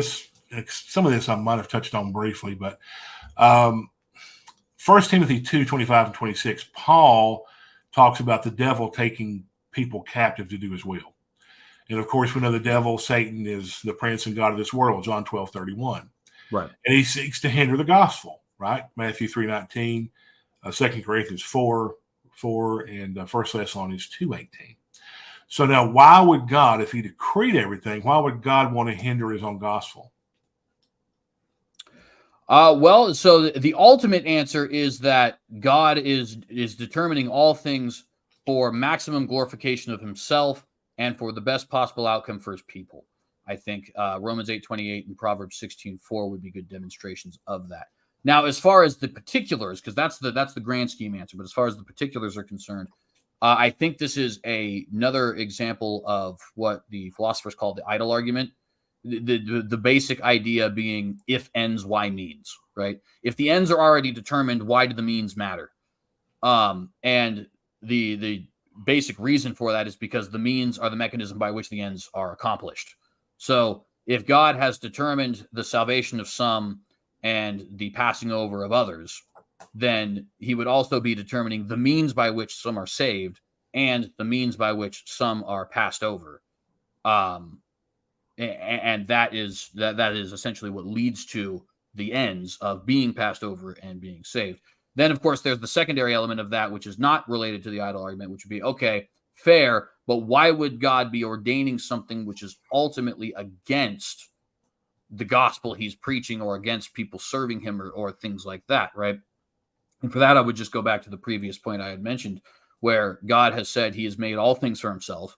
And it's interesting, Proverbs 16:4, it doesn't just say he made all for himself. It specifies even the wicked for the day of destruction, right? So he's made the wicked for himself, for his own holy purposes. And he's even said for the day of destruction, right? And then in Romans 8:28, he's also said all things work together for good. They're all building up for good, specifically for those who are called according to his purposes, right? So ultimately, everything that God has ordained is for maximum self-glorification of him, as well as for maximum benefit of his people, the maximum benefit of his people, right? Which is why I think this is a sufficient, not just a sufficient, I think it's the best answer against the problem of evil. Why do evil things happen? Because ultimately, God is bringing maximum glorification to himself, and this is the means by which he's doing it. And he's bringing and this is the part that I think people need to point out, because I brought up how I thought this was also emotionally the best answer as well, right? He's also bringing maximum benefit to us. All things work together for good for those who are called according to his purpose. That means all of those terrible things that we think of, wow, did God ordain this, that, and the third? It seems so evil. Yes, because it works together for the good of not just his own self-glorification, but you and I as believers and the whole church body proper, right? And I think on the other side of eternity, we're going to be able to see that very clearly. Okay, of course, I know where you're coming from. I understand your arguments, but of course, I would still see it differently. Right. Let's see. So now, do you believe, you agree that God made everything good, correct? Genesis 1:4. Yeah, certainly. 12 and 31, it says God made everything good. So now, is evil a good thing? No. So if it says he made everything good and evil's not a good thing, isn't that a contradiction? While I can certainly say I can see what you mean, and I even can say, yeah, it kind of sounds like it. I think the issue with it, though, is that it's not really, how do I put this? Neither one of us can actually get out of that problem, I think. In fact, I don't think anybody can really get out of that problem so there's this, are you familiar with the concept of concupiscence? No, I'm not familiar with it. Okay. I will just break it down in the simplest way. Basically, it's the natural inclination to sin, right? Humans are concupiscent, meaning that we have a natural inclination towards sin, right? So that is something internal within us, right? And it's something which Jesus Christ himself lacks. We actually see this in Hebrews where it says, he's made every way like us except for sin. So he doesn't have that natural inclination towards sin like we do, right? Adam and Eve, it appears, and Lucifer for that matter, and the angels that go with him for that matter, did have that natural inclination towards sin.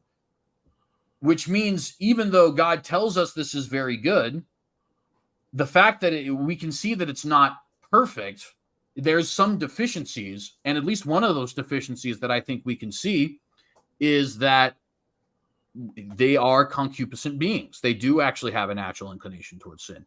And one of the ways that we can see this, like I said earlier, I mean, hypothetically, this would never happen. But hypothetically, if the snake was in heaven, in the new earth, right, trying to deceive mankind, we would say, sorry, I don't believe you. I believe God, right? Because God is at that point, and correct me if you think I'm wrong on this, but God has regenerated us at that point to such an extent that we are fundamentally different in our personality, in our wants, and our desires, right? So it's not possible for us to fall in heaven. It's not possible for there to be sin in heaven because we don't even have an inclination towards sin in heaven. God has destroyed all that, right? So there is, even though God says he creates it very good, there's something deficient about that. If there wasn't, there's no way we could have had any fall in the first place, right? And that's not just a problem for me. That's a problem for any Christian because I guess it's not a problem for the theistic evolutionist because they don't really take Genesis to mean anything anyways. But for those of us who are for those of us who are actually taking Genesis seriously, that's a problem all of us have to face. God said he created it very good, and yet there was fall. And this actually gets to the question I wanted to ask you when I was just saying there's one other question I wanted to ask. I don't see how free will actually, and the question is basically how does free will answer how does free will answer the problem of evil?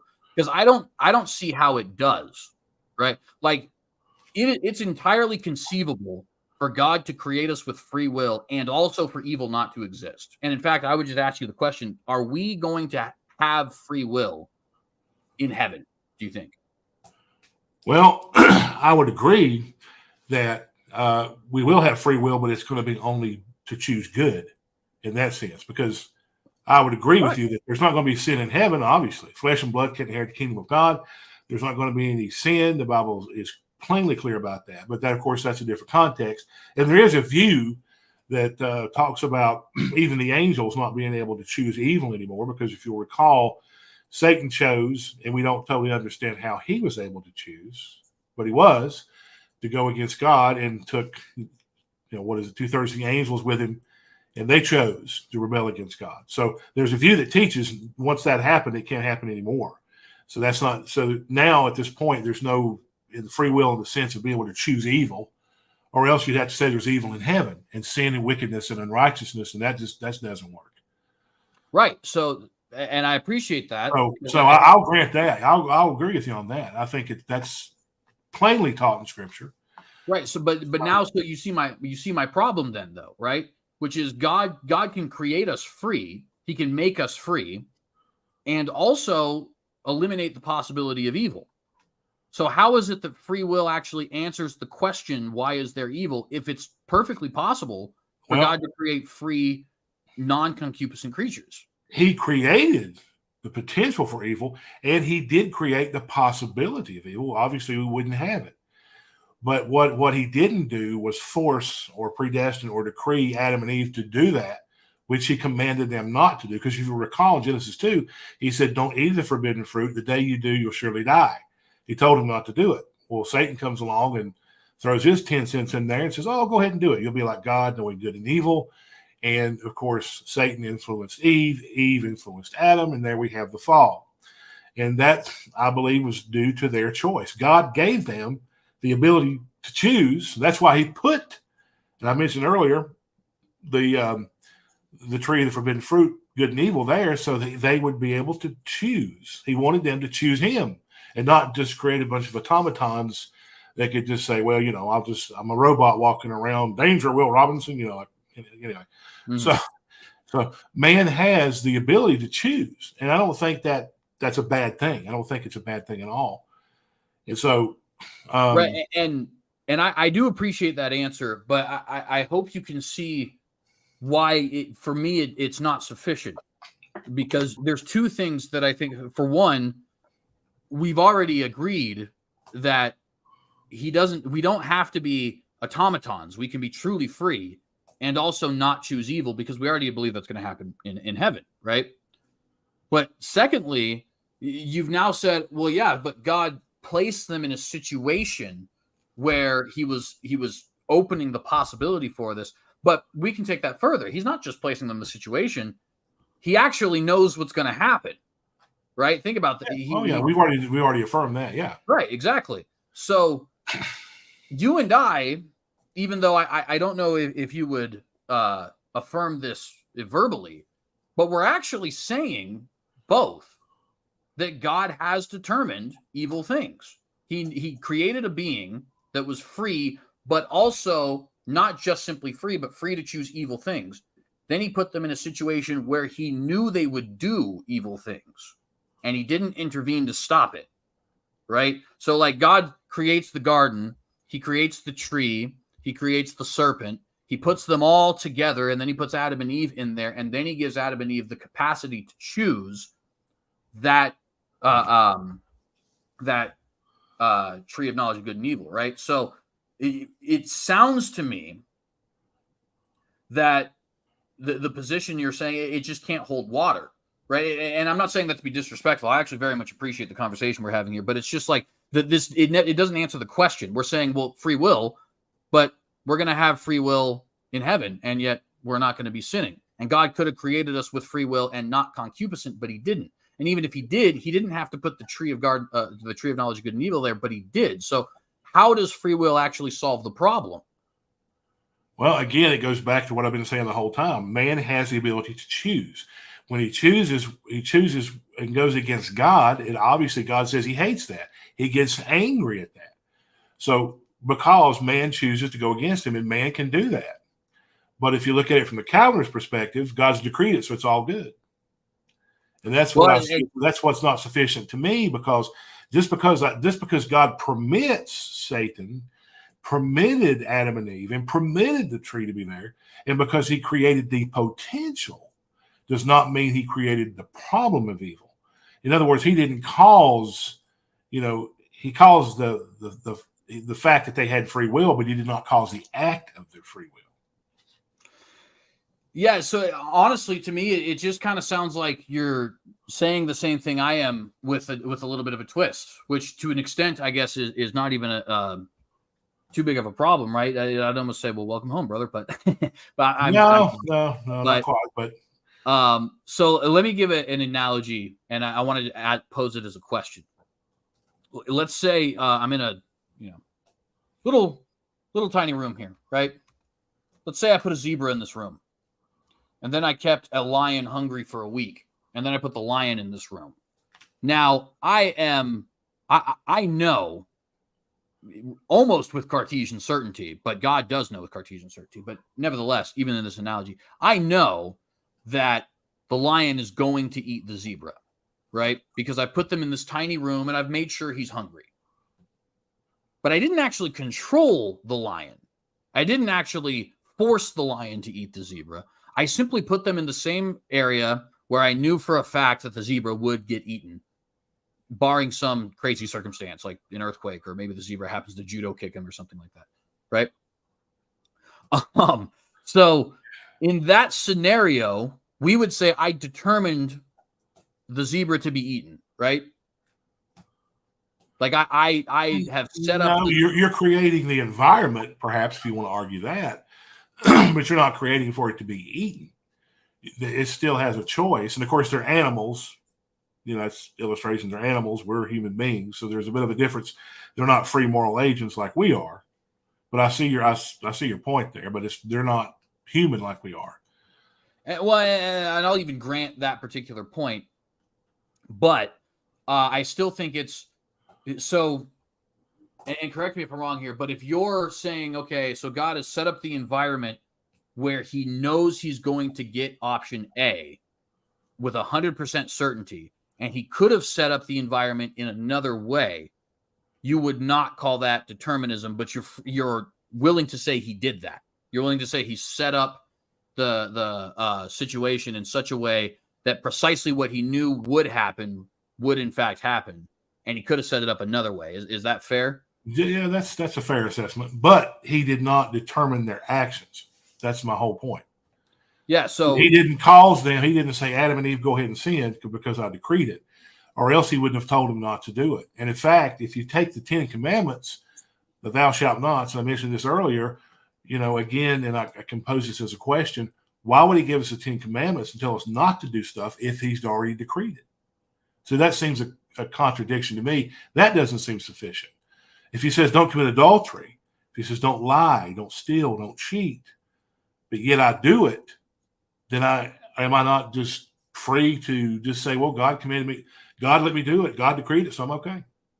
I mean, yeah. So I'd say two things briefly. The first is just so what you're the thing which you said you're willing to accept. It's not determinism in totem. In other words, it's not like it's not. You're not saying every single minute detail was determined.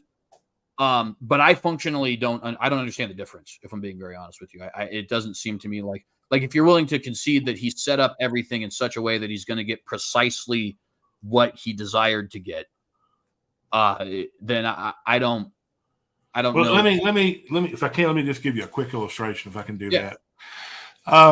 Let's just say like a master chemist creates two chemicals. and that if they're used separately, they can do nothing but good. But if you mix the two chemicals, it's going to create a poisonous explosion. So let's say he warns his assistant not to mix them. And so the assistant chooses to disobey and mix the two chemicals, which creates a dangerous explosion, right? Firefighters come and they sort through all the debris, and did they blame the chemist or the foolish, disobedient assistant? So if the assistant had obeyed his warning, the explosion would not have happened. So that's the same is true for evil. So God created beings as angels and humans as good things with the power of choice. He warned them not to disobey him. And so Satan, along with humans, disobeyed, and therefore that's what created evil. And that's been my whole argument. That would be the crux of my argument. Right. But I think this is where we're having a little bit of a disconnect, is that I think that in that scenario you brought up, you're perfectly right. But the problem is it's not quite that. The reason I bring up the lion example is because with the lion example, we know with certainty what will happen if we set up the scenario that way. And that's more akin to what God does. God doesn't, in other words, when the chemist says to the underling, don't mix these chemicals, he can reasonably assume that it's at least possible the chemist listens to him, and he doesn't know that that the underling listens to him, and he doesn't know that the underling won't, right?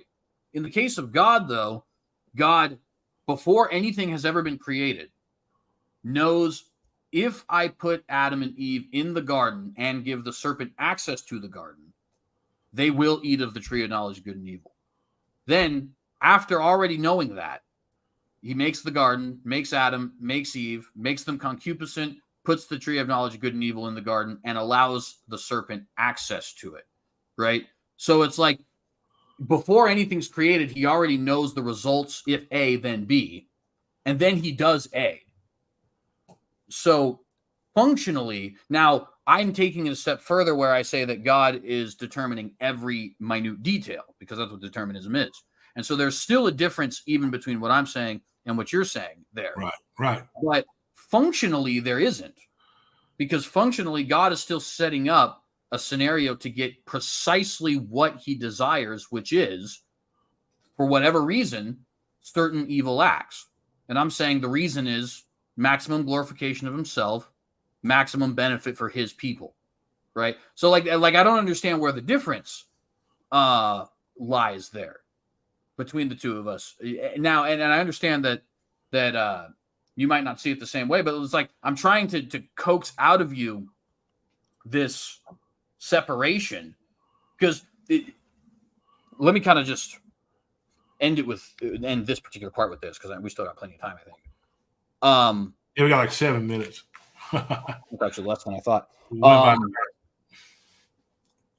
The only way I can see getting out of that problem is to deny one of those qualities. Either God didn't have the power to stop it, or he didn't have the power to change the way he created it, or he didn't have the knowledge that they would do what they did. Open theism. Yeah, exactly. And typically, I detest that. So just yeah, and I appreciate that. I prefer your view, even though I find their view more consistent, because I think their view is well, it's not Christian, and yours at least is. So you know what I mean. But anyways, I think you get my point, right? It's like if he sets up this scenario in such a fashion that these things will undoubtedly happen, and he could have set it up in a different scenario where they still have free will, they still have the ability to choose, but say the serpent just doesn't have access, right? Problem solved. They still have free will, the serpent still has access, but there's no tree of knowledge of good and evil. They still have free will. They still have the access to the tree of knowledge of good and evil, but they're not concupiscent. They have no desire to sin. CJ? Yeah. Gentlemen, again, excellent technical back and forth. I'm thinking for the last 7 minutes, and we've also had some comments from the chat that people would like to see maybe a little more engagement now for the last, again, 7 minutes on some of the scriptural lines of evidence in either support of your view, CJ, and your view, John. So did we want to now maybe transition to picking a specific scripture to engage a little bit? We can. You want to just do one of mine, one of yours? What? Either way, I feel like I've been perhaps domineering the driving part of the conversation. So if you'd like to give one, then that might be fair. Let's go back to Genesis 6. Certainly. 1 through 6.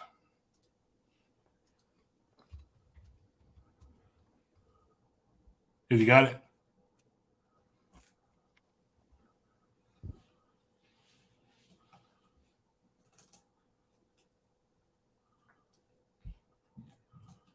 Were you wanting to share the screen? Oh, no. I was just going to read it here. Okay. Yeah. Have you got? Okay.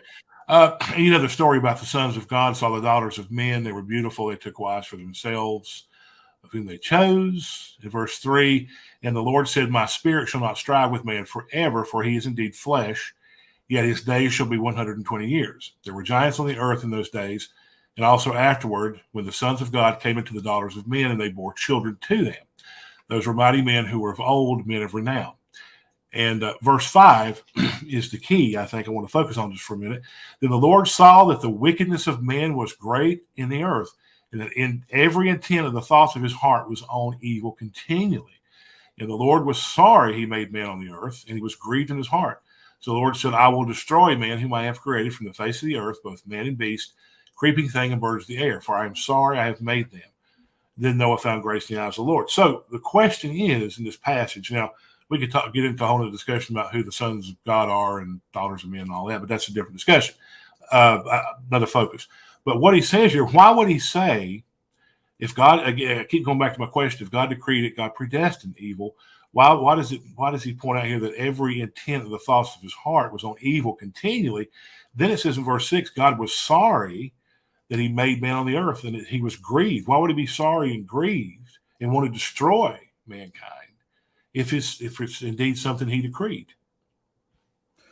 Yeah, so there's 2 points I think to point out there. I think the first is that language of, it repenteth me that I had made them and stuff like that, as the way the King James puts it. Right, change your mind. Yeah.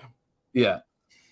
I don't think that language is to be taken literally. Other scriptures say God can't change his mind, or that he's declared the beginnings from the ends, which is spoken in both Isaiah and Revelation. So in a sense, I think this has to be some form of an anthropomorphism where God is communicating to us in a human-like fashion so that we can understand his displeasure with sin. Because if it truly repents him that he made them, if he's truly sorry that he made them, number one, he has to be capable of a mind change, which I think would violate scriptures in 1 Samuel and in Hebrews, which says God does not change his mind. But also it would imply that he was like almost caught off guard. You know what I mean? Like this happened and he's like, oh my goodness, I can't believe this happened. Now it repents me that I've made them. You know what I mean? And that's essentially the open theist position. So why does he say, I will destroy man, which we know that he did? Yeah, of course. So he's angry about this sin, and he's obviously grieved or whatever. And so why is he going? I mean, he's angry at his own decree. Well, he certainly that doesn't seem sufficient to me. Yeah, and I certainly is angry with mankind, I think. Like I said, I think that remember, go back to Proverbs 16:4. He says he's created all things for himself, and then he specifies even the wicked for the day of destruction, right? So Proverbs seems to suggest that in creating everything for his own good pleasure, one of the things that is included in that is the wicked for the day of destruction. And I think this makes a lot of sense if God is trying to reveal his attributes to a chosen people, namely Christians, in that he's demonstrating his power, he's demonstrating his mercy, but he's also demonstrating his judgment and he's demonstrating his hatred for sin, right? But Proverbs 16:4, I think, answers the question that you're having. The reason why God has created, has ordained things which are evil and then judges them is because God is creating all things for his own good pleasure, for his own self-glorification, at least partially, because there's also, like I said, Romans 8:28. And that includes the wicked for the day of destruction. And one thing I'd like to note, it would be very convenient for me in my argument if Proverbs 16:4 said the Lord has made all things for himself, because it'd be like, see, that's what he says. But it's not just convenient for me. It actually is stronger than that. He even specifies even the wicked for the day of destruction, right? So, and I think that can apply also back to Romans 9, where he talks about vessels of honor and vessels of dishonor, but I know that can get into a little bit more of an elongated conversation. So that, I think, is the ultimate answer to the question there, is God has created all things for his own good pleasure, for his own self-glorification, and that includes the wicked whom he will judge. But the text doesn't say that, though. He says he's going to destroy them, and he's sorry and he's grieved. I don't see how that fits, but our time is up. But Proverbs 16 does say that, right? So we have to take scripture with scripture. We're asking the question, why does God say he's going to destroy them in Genesis 6? But Proverbs 16 tells us that God has created the wicked for the day of destruction. He's created all things for his own good pleasure. He's created all things for himself, right? So I'm saying we can apply Proverbs 16:4 to this situation here in Genesis 6. The reason why he has created these, why he is determined, to be even clearer, things which are ultimately evil, and then judges them and destroys the men who do them, right? Is because God is glorifying himself to the maximum capacity. And of course, also he is working together all things for his own glory, right? And that would then lead me to, I think, my question for you as far as scripture is concerned, right? So and I'll jump in real quick. Yeah. I'll allow, let's say, about 3 minutes of bonus minutes, since John got to pick a verse. We went back and forth on it a little bit. I appreciate that, gentlemen. Great job to the both of you. CJ will allow now you to make your point or ask your question that's scripture related, and then we'll jump into closings. Go ahead. Absolutely. Thank you. So in the example of Genesis 50, and I wish I had pulled up the previous verse in the right place. I thought it was 45:5-8, but or 48:5-8 rather. But I guess I was wrong about that. But Genesis 50, Joseph says, which Joseph, it at least appears, because of the way he's able to interpret dreams and how he gets his own dreams, right, that he's a prophet. He says that it's actually God who has brought him here. And let me just quote it directly so that I don't mislead or paraphrase. He says, "As for you, ye thought evil against me, but God meant it unto good, to bring to pass as it is this day, to save much people alive." And before I forget, I'd like to point out the Hebrew word used here is hachshab, which actually means to think or account or consider or plan. In other words, the word being used there is one which speaks of intention, right?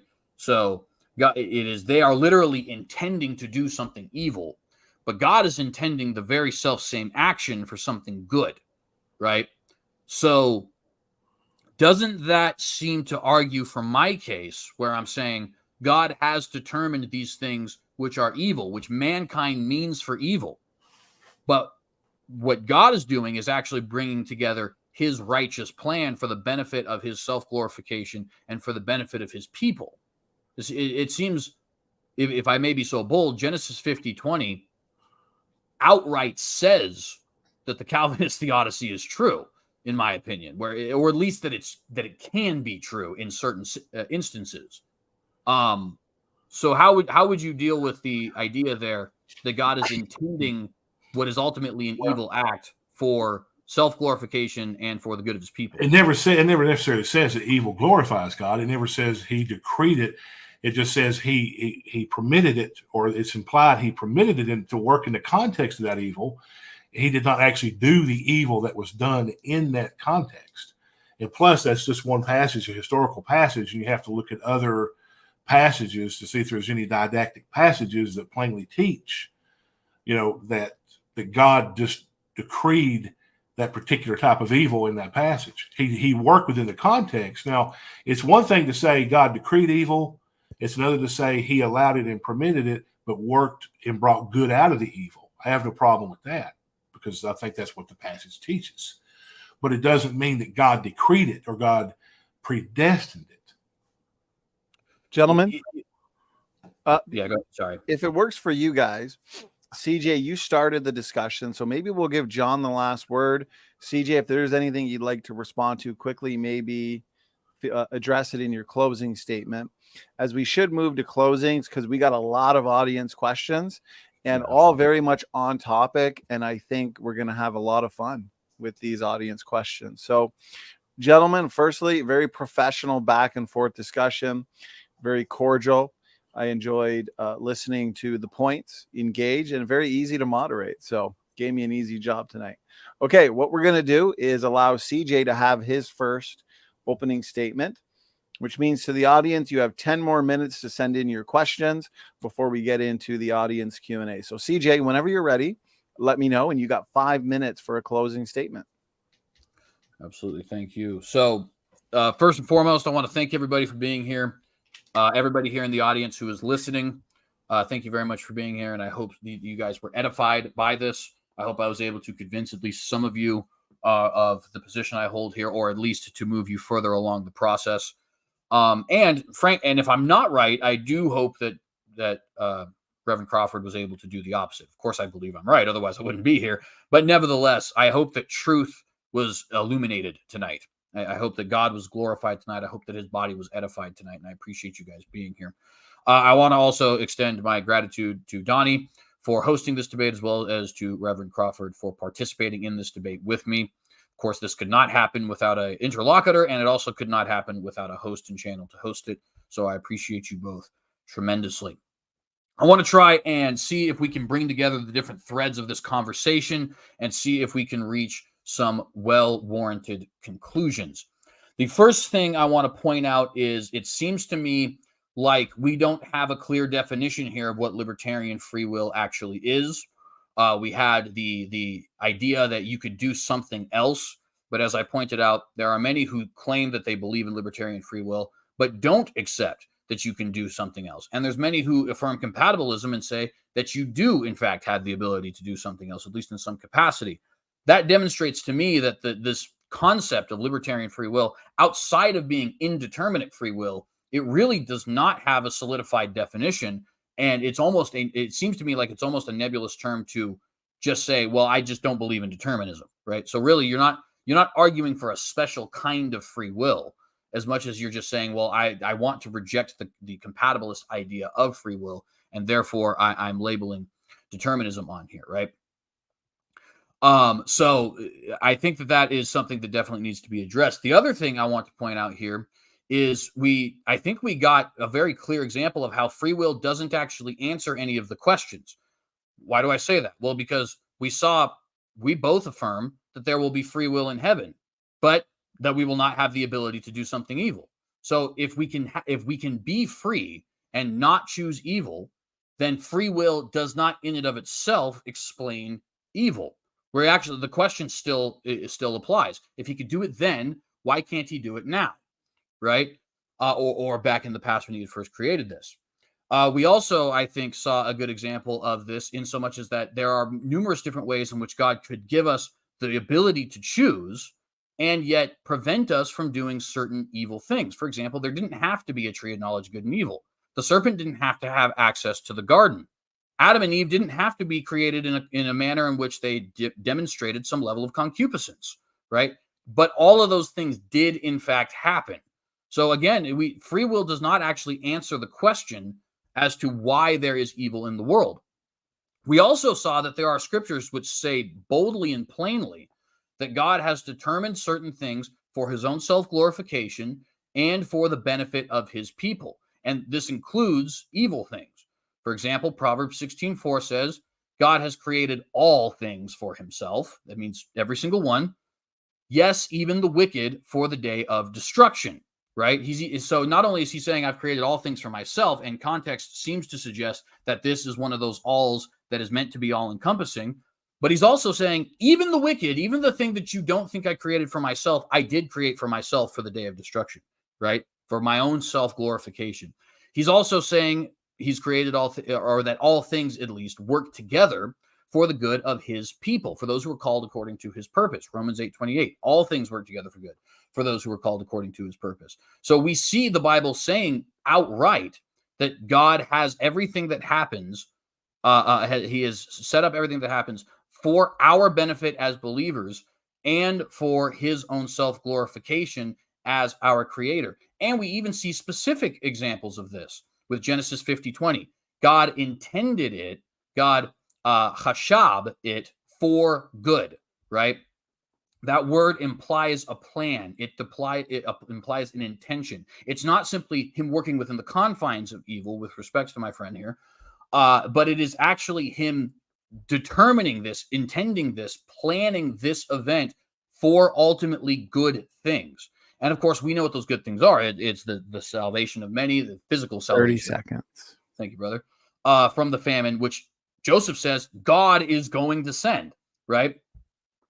We saw in Exodus 7 where he says, I'm going to harden Pharaoh's heart so that I can work my wonders in this area. We saw in Acts chapter 4 where God says he determined the evil act that is crucifying Jesus Christ. And that gets me to my very last point, and I'll end with this.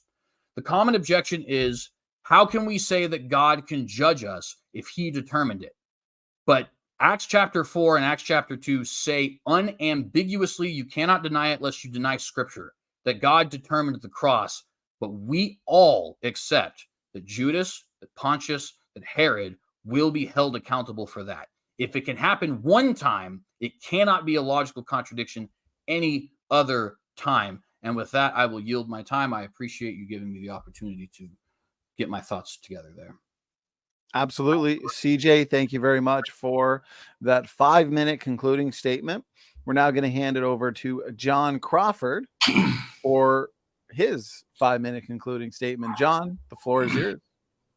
All right. Thank you very much. First, I want to thank CJ for coming on and taking the time to do this debate discussion. And I also want to say that I appreciate him being very cordial and not being arrogant and insulting like a lot of Calvinists I've debated with on Facebook. So I really appreciate that you can get a lot further when you just have a conversation and discuss and debate too as well. But I want to thank Donnie again for having me on, and thank you for this time. It's been great. I've enjoyed it. Thank you for all the viewers on here as well. If you haven't subscribed to my channel, please do so. It's Point of Defense with John Crawford. You can find that on YouTube. Okay, on to my closing statement here. I mean, I kind of feel like in a way that I don't know if we found some common ground. I think we're still completely different.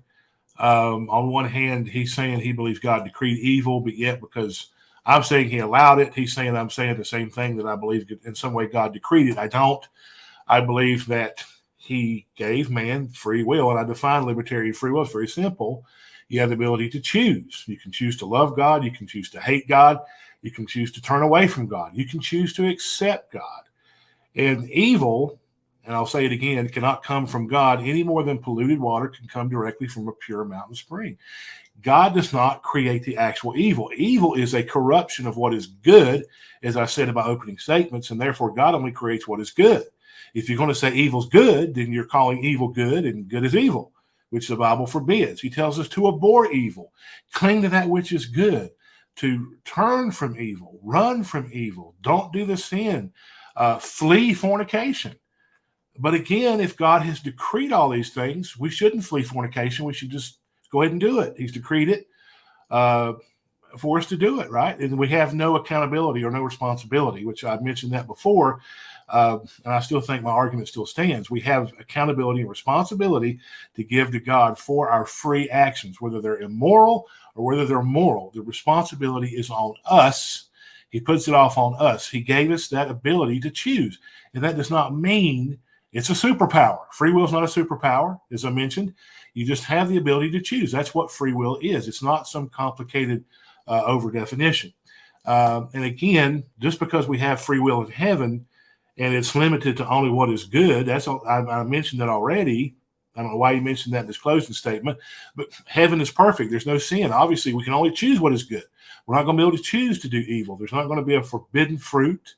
And another thing, too, I didn't get a chance to mention this, so I'll just mention it briefly. Notice in Genesis, after Adam and Eve sinned, that he put cherubim around the tree. Why do you think he did that? Because he knew Adam and Eve might get back to the tree again. They could choose to go back and get to it again. And yet, that right there proves they had the ability to choose. It's not complicated. It's not, complicated to define. It's very simple. It's very easy. You have the ability to choose. And that doesn't mean that free will is more powerful than God. It doesn't mean that it goes against his sovereignty. In fact, non-Calvinists have a higher view of sovereignty than Calvinists do, I believe, because only a sovereign God does what pleases him in giving mankind the ability to choose between good and evil. And certainly God is not going to ordain what he hates. God hates evil. And so allowing evil to occur, permitting it, is not the same thing as ordaining it or causing it or being the first cause of it. And we talked a little bit about Genesis. He brought up Genesis 50:20, but that's a historical account of what one person said. And the intent of that verse is not to necessarily teach theology, but to give an account of the words that Joseph spoke to his brothers. A sound theology can't be built on the historical accounts of Scripture alone. There is not one didactic passage that teaches that God is just as responsible for evil as Joseph's brothers were, because they had a free will to choose, and that's where I still argue. And so God cannot be held accountable for evil. God is not responsible necessarily for evil. He did not create it. Satan did, and mankind did. He did set up the environment, as we mentioned, yes, but that's not the same thing as creating it. Creating an environment and creating something, giving somebody a choice, is not the same thing. They have a choice. If he would have wanted them just to do evil, he would have forced their choice, and he would not have commanded them not to eat the forbidden fruit. He plainly told them, do not eat of the forbidden fruit. Why? Because they would die.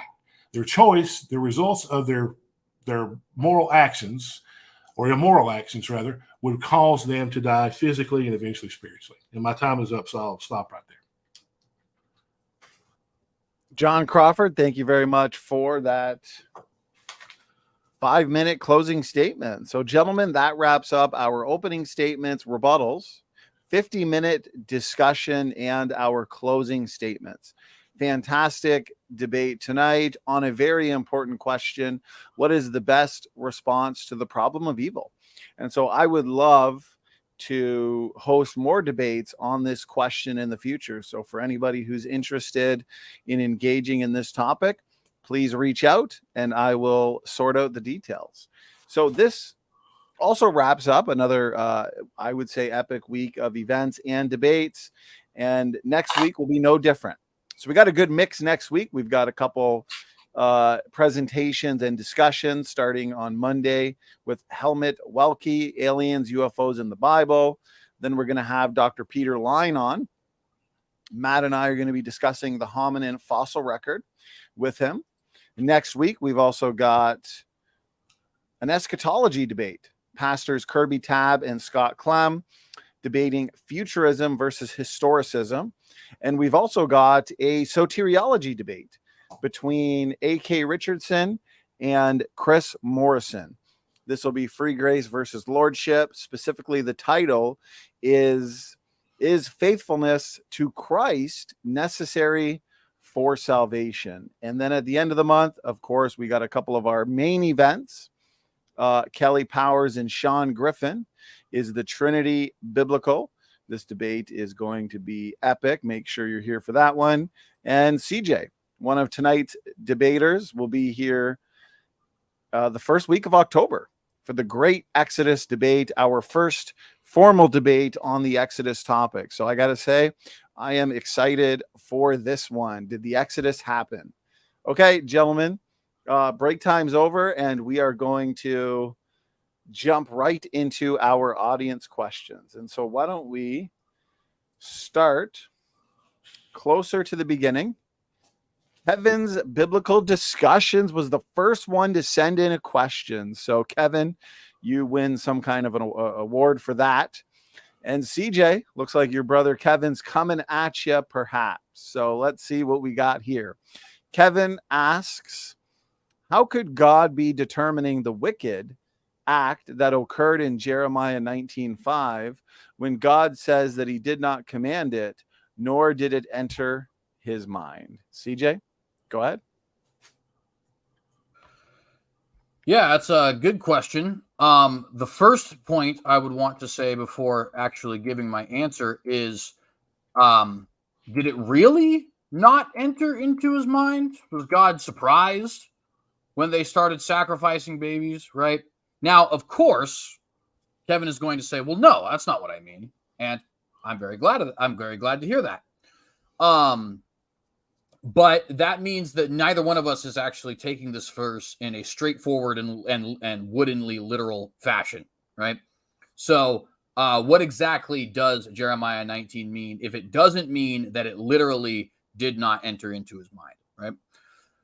Well, it's speaking specifically of God's commands to Israel, right? He says, because they have abandoned me and made this a foreign place, they have burned incense in this place to other gods that neither they nor their fathers nor the kings of Judah had ever known. They have filled this place with the blood of the innocent. They have built high places to Baal, to which to burn their children in the fire as offerings to Baal, something I never commanded or mentioned, nor did it even enter into my mind. So behold, the days are coming, declares the Lord, when this place will no longer be called Topheth or the valley of Ben Hinnom, but the valley of slaughter, right? So what's the point? The point is, God is not saying here that he never, that it literally never entered into his mind, or that he didn't decree it in a primary cause sense. He's saying quite simply that this was not a part of the commandments which he gave to Israel on Mount Sinai. That it's so utterly removed from what he commanded them to do on Mount Sinai that he will eventually destroy them for the wickedness which they are committing here. So I think that a little bit too much stock is put into this verse by the non-Calvinist. The open theist, I think, can use this to say, well, see, it never entered into his mind, right? But if we're both agreeing that this verse is not actually literal in that it never entered into his mind, then I think we can kind of step down from the hilltop here and speak about it in a much more grounded way, right? And once we do that, I think it's quite plain. All he's saying here is the law of Moses, which I commanded you, this is so utterly removed from that you will eventually be judged for what you've done. Thank you, CJ, for the response. John, the floor is yours. Well, I mean, that just pretty much echoes what I've been saying all along. And I believe that was one of the scriptures I had in my opening statements, that if God decreed evil, wickedness, and sin, why would it enter his mind? And so I think that's basically arguing from my point that God's, he's thought of his mind. He's not sitting there daydreaming or fantasizing about evil and what wickedness he can do or what he can decree. I just don't believe it's a part of his nature. It impugns his character, his righteousness, and goes against everything that God is and represents. Thank you, John. CJ, you get the last word. Go ahead. Yeah, I would just say that I don't see how this would be arguing against my view, because I don't think that it's meant to say anything about whether or not God has decreed all things in eternity past. It's just not in view in Jeremiah 19. It's not what he's addressing. He's addressing specifically the Israelites being the Israelites behaving in a way which is contrary to the law which he has given them, right? And this is why I wanted to ask that question as far as, well, or do you think it literally never entered his mind? Now, I know Kevin very well, so I know for a fact that he would say, no, I don't think that it literally never entered his mind, because God knows all things. But if we're willing to say that, then what both me and Kevin, or what both me and the non-reformed who is not an open theist have to concede is this verse is not to be understood in a wooden literal fashion, right? In other words, it's a hyperbolic verse. Both of us agree on that. So what is the underlying meaning behind the hyperbolic verse? And again, given that this is a judgment passage, I think it's just quite simply God saying in as emphatic a fashion as he can that this is so utterly removed from the laws of holiness which he has given them via Mount Sinai that he will eventually judge them for it. CJ, thank you for that final word. Next question comes in from Brian from Apologetics 101. Brian, I appreciate the question. Question for John. How would you respond to someone who thinks God's foreknowledge is predeterminative? Well, now I mentioned that briefly when we started in the opening statements. Now that's what majority of Calvinists believe. And so, yeah, how I respond? Well, basically, God knows something, but it doesn't necessarily mean he predetermined it. He knows it, but he does not predetermine it. And he's not like an open theist position where he can just see what happens when it happens and he doesn't know.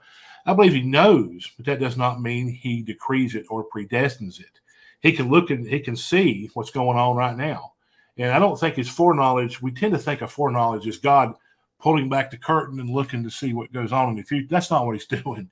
And that's kind of an insult to describe it that way, but some people literally have. Or he doesn't need to look in the past. He just knows right here and now in the present.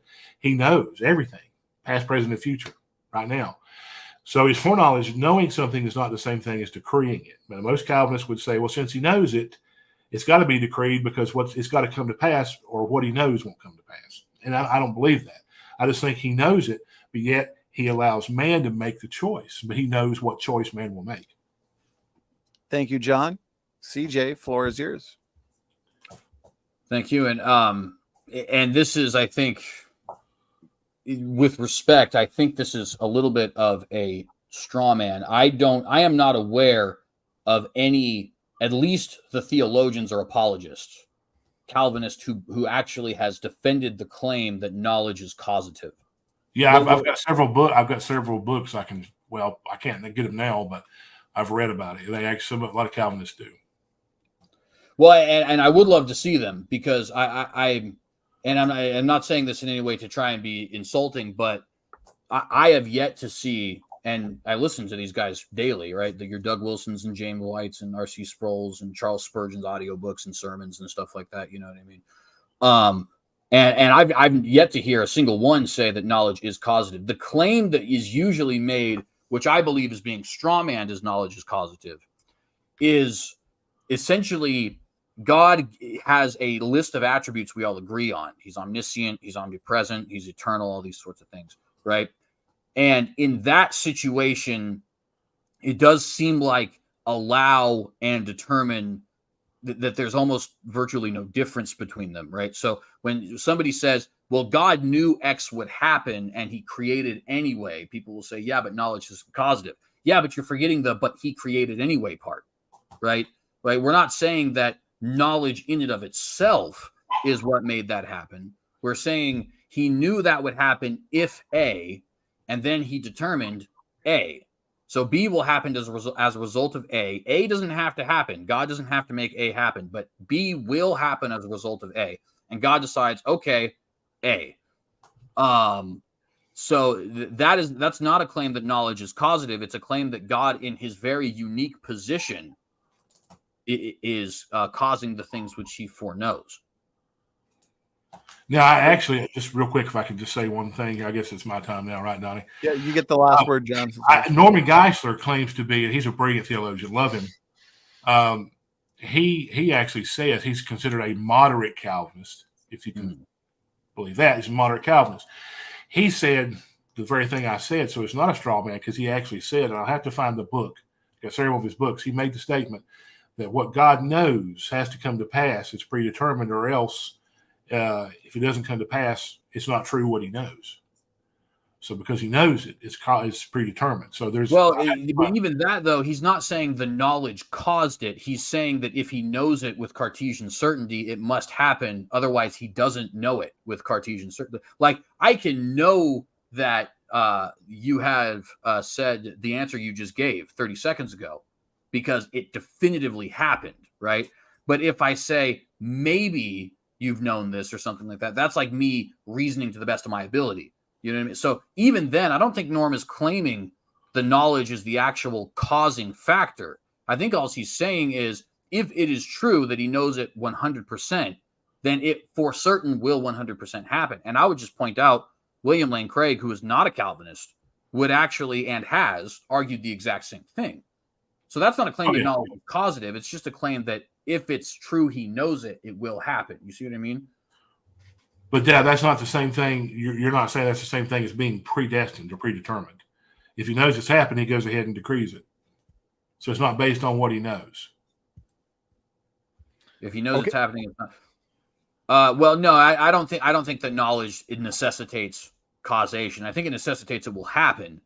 But no, I don't think knowledge necessitates any sort of causation. Okay, gentlemen. Appreciate the answers there on that one. Okay, Pseudonym sends in a $10 super chat. Pseudonym, I appreciate the support. Question is for the both of you. So Pseudonym asks, John, you said we can't hold God responsible for evil. And CJ, you said we don't have to give up omnibenevolence, good nature of God. How do you both respond to Isaiah 45:7? I make peace and create evil. So I guess John started with the previous one. CJ, if you want, you can start with this one. Yeah, so the first thing I'd say about Isaiah 45:7 is it is very intriguing to me how God does not seem even half as concerned about the issue of whether or not he has created evil as non-reforms people are. I'll be honest, it gives me a little bit of the chuckles because people are like, oh my goodness, you're implying that God is evil, which I'm not. But God is just willing to say, oh yeah, I barad ra'ah, I create evil. So there you go. You know what I mean? It's like he seems a lot less concerned about this than you guys are. But that being said, I think that this verse is just simply, and Isaiah 45 in general, taking the joking aside, is simply a statement of God's absolute sovereignty over all things. He has created all things. Through him, all things exist. Through things, all things are sustained, right? That includes the bad things, though. So he's saying, I am the all-encompassing all in all of it, right? Nothing exists apart from me. And I'd also point out, a lot of people will say, well, so you're saying, do you believe bone cancer is determined by God? And then I'll bring up a verse like Isaiah 45:7, and they'll say, no. What actually the word here means calamity. It means natural evil. Oh, so bone cancer is determined by God. Okay. Well, you just said that it wasn't. So I would want to appeal to a little bit of consistency there from my non-Calvinist brothers as well, right? Yeah, either Isaiah 45:7, bare minimum means calamity, which means bare minimum, God is responsible for natural evil in so much as that he is the first cause of it, right? Or maximum, it means what I believe, which is that God has sovereignly decreed all things which come to pass. Thank you, CJ. John, the floor is yours. Yeah, I knew this would come up because this is one, and you got to look. You just pull that one verse. It's cherry picking, but it's a good question. It's pulled out of that whole context there where God talks about, and actually, I actually agree with CJ. The word there for evil, the Hebrew word there, does mean calamity, destruction, disaster. You could even say. So it's not talking about evil in the sense of how we would define it, how I defined it in the beginning, that it's the absence of good. Now we know God does. He has used destruction, like with Noah. There's several Old Testament verses where he used destruction. If you want to say natural evils, but that still does not mean the same thing as what, somebody can just take a verse like that and say, "Yep, see there, God created evil, he predestined it." No, no, it's calamity, it's disaster, it's destruction. In the whole context of Isaiah 45, that's what he's talking about. Okay, gentlemen, I appreciate both of your responses. Since it was a question for both, we'll move on to the next question. It looks like we got several questions that are for the both of you. So here we go. Nakia's got a question, and the question is, does it make sense that God allows evil because it gives fallen man a frame of reference for the cost of sin and disobedience, knowing that after resurrection, no one will repeat it? CJ started with the previous one. And so, John, if you'd like to, you can start with this one. Does it make sense that God allows evil to give because it gives man a frame of reference for the cost of sin and disobedience? I think it makes perfect sense. Yes, it does. Knowing that after resurrection, no one will repeat it. Well, of course, I'm not going to repeat it after. Does he mean after resurrection, like when we're in heaven? I'm assuming that's what he's talking about. Of course, we have the rapture and we have end times and all that. So, I think it makes perfect sense. I go back to my argument, and I've been arguing. I kind of feel like I'm beating my head against the computer screen here, that man has the ability to choose. And I don't think I think it makes perfect sense that God allows mankind to be able to choose freely whether they want to follow him or whether they want to reject him. And there are consequences resulting in either or. So, yes, of course, he knows that there's not going to be any evil in heaven. We've already established that. There's no references we can think of. I can think of off the top of my head. But now, although there is a reference in the book of Revelation that talks about people in heaven knowing about the tribulation and knowing the evil is going to be on the earth, there is a reference there, I think, in the latter part of the book of Revelation, but that's a different context. But yeah, I think it makes perfect sense to me that God allows people to be able to be free to do it. I appreciate it, John. CJ, floor is yours.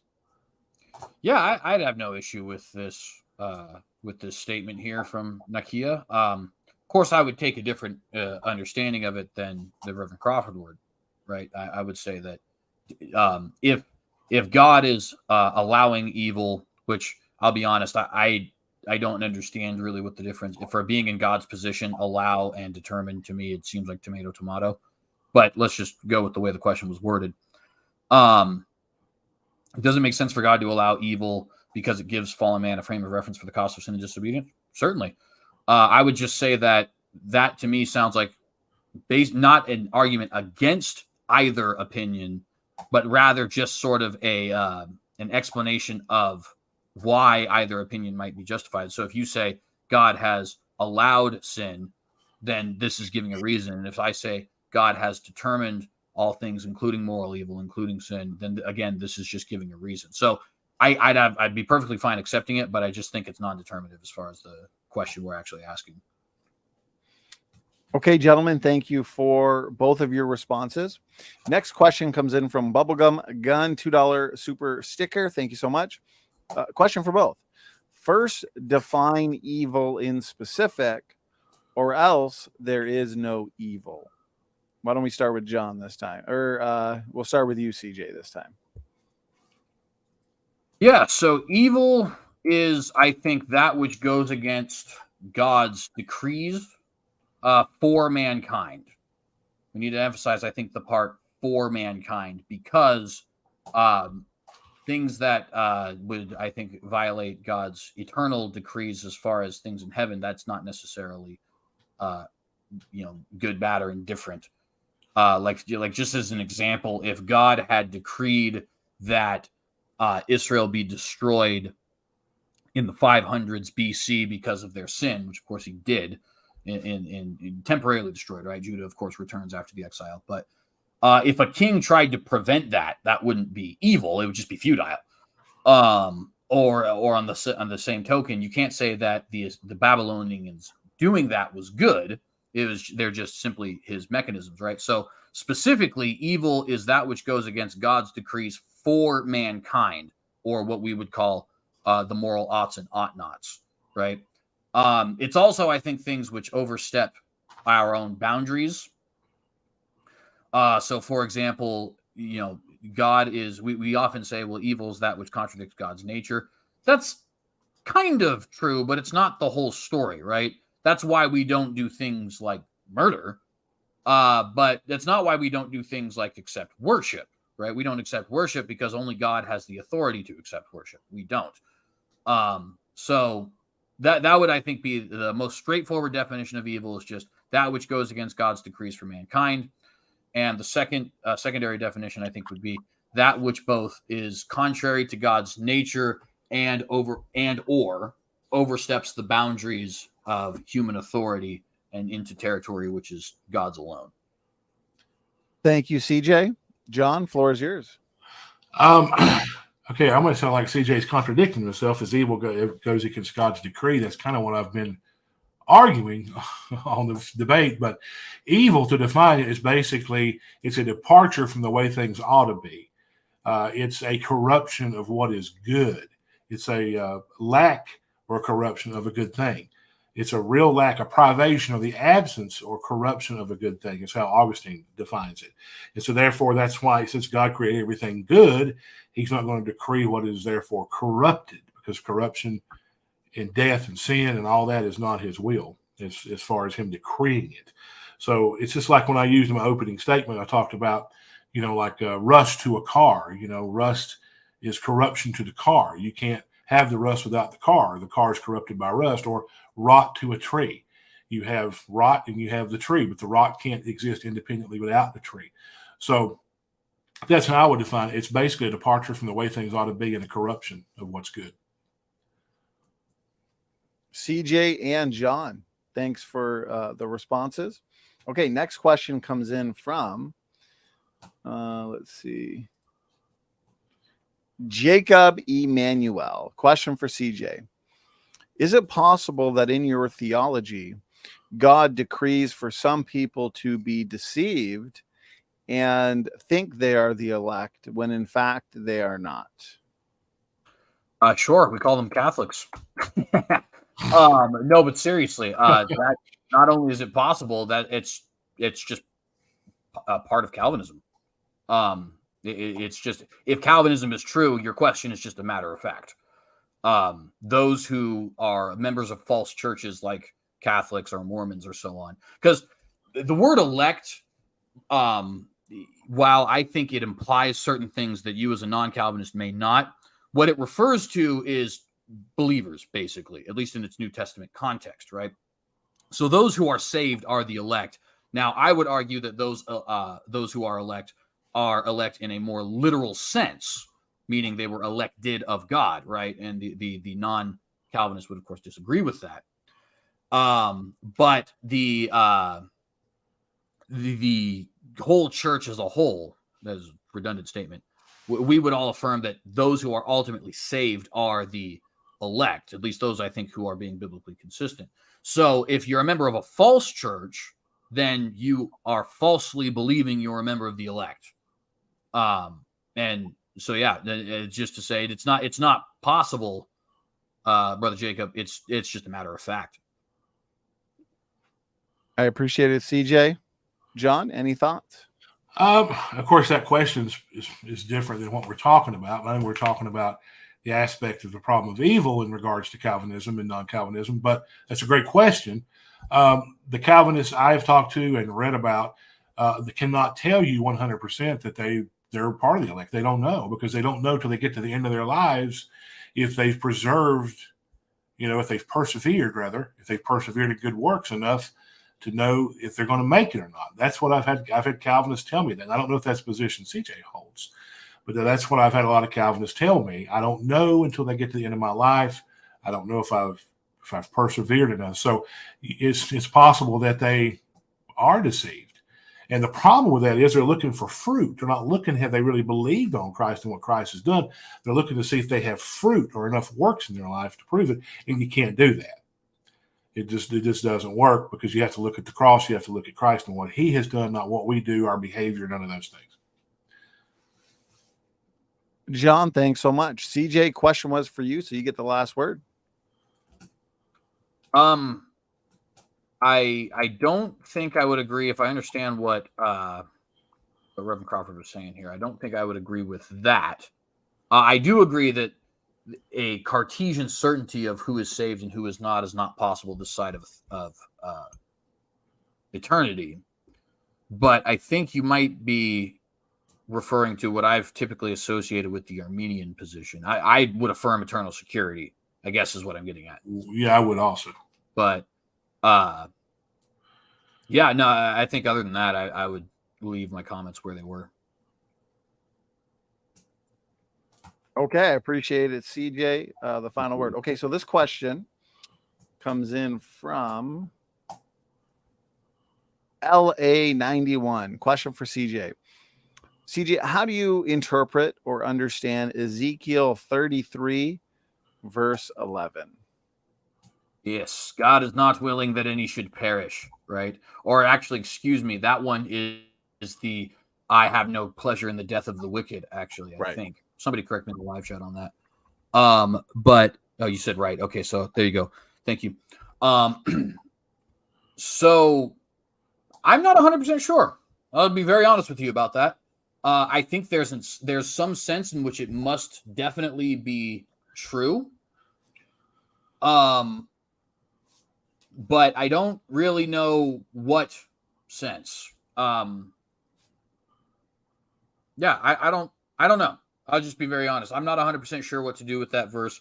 To be fair, I wouldn't be 100% sure what to do with that verse, even if I wasn't a Calvinist, because even if I wasn't a Calvinist, Proverbs 16:4 and things like that do still exist.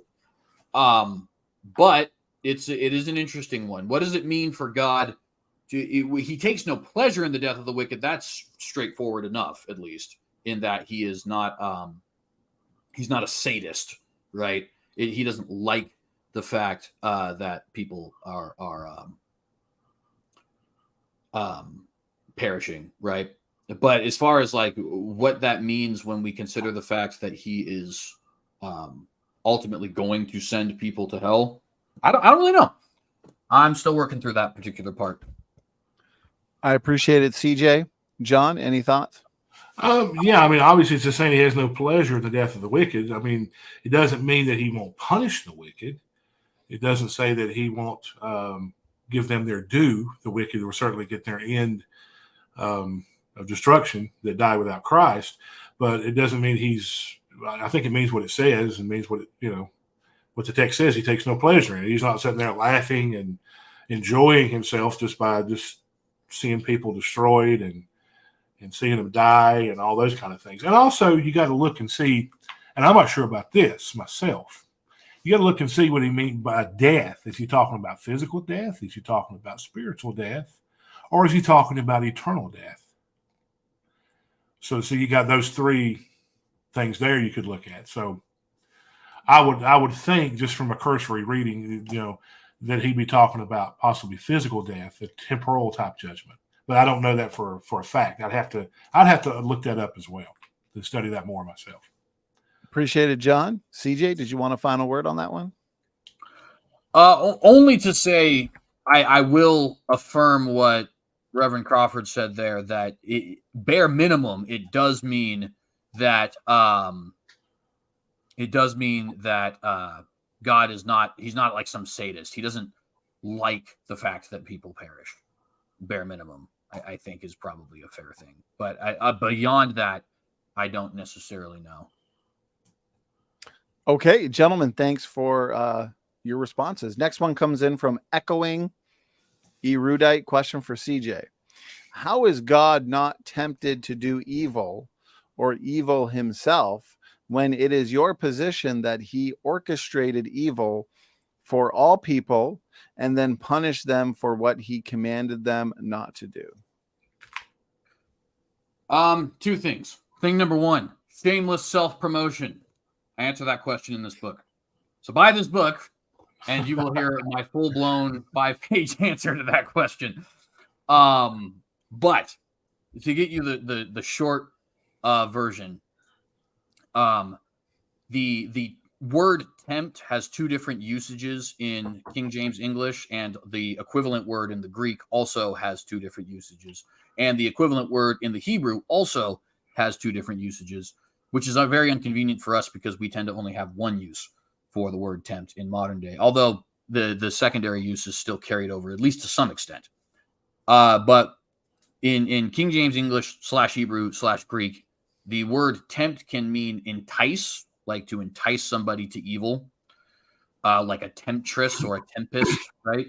It can also mean test, right? So God is not enticing people to do evil. He certainly does test people, though. And this is, I think, very plainly seen in Genesis chapter 22, where it says God tempted Abraham. In our modern English, we probably would not use the word tempt there, but in the King James English, it's actually perfectly accurate. It's just that they're using the secondary meaning of the word tempt, which is more of a testing. There's also a second element to this question, which is to say, okay, but if God is not enticing people to do evil, or let me rephrase that, how can we say God is not enticing people to do evil if he has orchestrated all of the different things that take place, which would, of course, include all the evil? And to that, I would say, if you go back to the Westminster Confession, which I reference here only because it explains itself very well, what we affirm is God is the primary cause. Primary here does not mean main or paramount. It means first. So you could consider it, for lack of a better term, the first domino, right? But the secondary cause, which is the actual direct cause of all things, is us and angels and other such free moral agents. So yeah, that's I think the best way to explain the resolving of that. And if you want the full blown answer, like I said, I do have a multi-page answer to this question, following all the rabbit trails, in my book, if anyone's interested. Nothing wrong with a little self-promotion of your new book. CJ, you have been gracious with your time tonight for this debate. You as well, John, I appreciate both of the time you've given to us. So, John, over to you. Did you have any thoughts on that? No, that's sort of one of the questions we had brought up in the discussion. So I'll just leave it at that. So, okay, gentlemen. Well, with that, we just hit the 30-minute mark for audience questions. So as always, audience Q&A has flown by. Our audience is always so engaged in these important debates. We've had a ton of fantastic, very much on topic questions. So John and CJ, I really appreciate the work, time, energy, and effort you both put into this debate. Really was a fantastic debate on just such an important question. So gentlemen, let's get some final words and final thoughts before we wrap it up for tonight. John, let's start with you again. John, thank you so much for doing this. I appreciate it. Final words, final thoughts. It's been great to be here. I always enjoy being on your show, and I think this is definitely the best platform to do these kind of debates and discussions. And I think there needs to be more on this subject, because I don't think there's enough out there. We were talking backstage before we went on air about how there needs to be more on this subject, more books and more debates and more discussions, because it is a problem. The problem of evil, it is a problem. Whether you're an atheist or a theist, pantheist, I mean, on and on we could go. Evil is still there. We have to deal with it. So we got to figure out what the best solution is, or the best answer to it. And of course, I defended mine with free will, and CJ defended his from the Calvinist perspective. But it is something that I would encourage everyone that has watched this debate. And, don't even take our word for it. Study it for yourself and come to your own conclusion. And don't commit like an appeal to authority fallacy. Well, John Crawford said this, so I'm believing it. Or CJ said this, I'm believing it. No, you study it for yourself and see what you come up with. And that's why we do these. That's one of the reasons we do these debates. Number one, to glorify God. And number two, to educate people on what the different views are. And then you as the viewer can decide, well, that guy's got a point there. Well, this guy over here's got a good point. So which is it? And you'd study for yourself. So that's what I would say there. Okay, John, well said. I appreciate those final words and final thoughts. And I look forward to having you back on in the future for some more debates. Yes, hopefully. CJ, yeah, definitely. Thank you, CJ. CJ and John are a couple of our regular debaters. They always make for excellent debates. So CJ, thank you as well for your time tonight. Some final words, final thoughts? Absolutely. First off, I'd like to say thank you to Reverend Crawford as well, because I think this was a very edifying conversation. Well, first off, just because we had the conversation, even if it turned out to be a complete dumpster fire, but it didn't, which makes me want to thank you even more, right? Because I think it was an edifying conversation. I think that the audience probably has a better chance getting edified from this debate than from many of the other debates which exist on, not just on YouTube, but just in the world, right? And I'm not saying that in any way to try to prop this up or brag or anything, but I just thought it was very good. I thought we got to a lot of the meat. So I appreciate you having this conversation. Also, I want to just let everybody know, not tonight, but there will be a episode of Unapologetics coming up where I have basically an elongated 60-minute opening statement, mainly because I didn't get to all of the biblical information I wanted to get to, and I also didn't even touch my case for why this is a solid philosophical answer for the problem of evil, or why this is a solid emotional answer, an emotionally appealing answer, which it does not, by the way, that does take the third seat comparatively to the other two, but nevertheless, I think they are important. So Reverend Crawford, if you're interested in that, I'll even send you that video once I have it out. And then, maybe we could do like another discussion, another debate, like a part 2 or something, maybe. Absolutely. I'd certainly be down. We'll try and get an entire trilogy. The Crawford versus CJ Cox debate trilogy, Calvinist versus non-Calvinist. So CJ and John, again, I appreciate your time for tonight's debate. And also thank you for those final words, final thoughts. If to the audience, you want to see more from John, you want to see more from CJ, do check the description box for the relevant links to their YouTube channels. And so with that, I think we are going to wrap things up. The audience has sent in just a ton of positive feedback, pointing out how great the debate was and how great you both did, CJ and John. So to the audience, thank you so much for tuning in. Please share this content around, as the truth is important and critical thinking is important, which is exactly why we host so many debates on so many important topics. God bless all. Standing for Truth is out.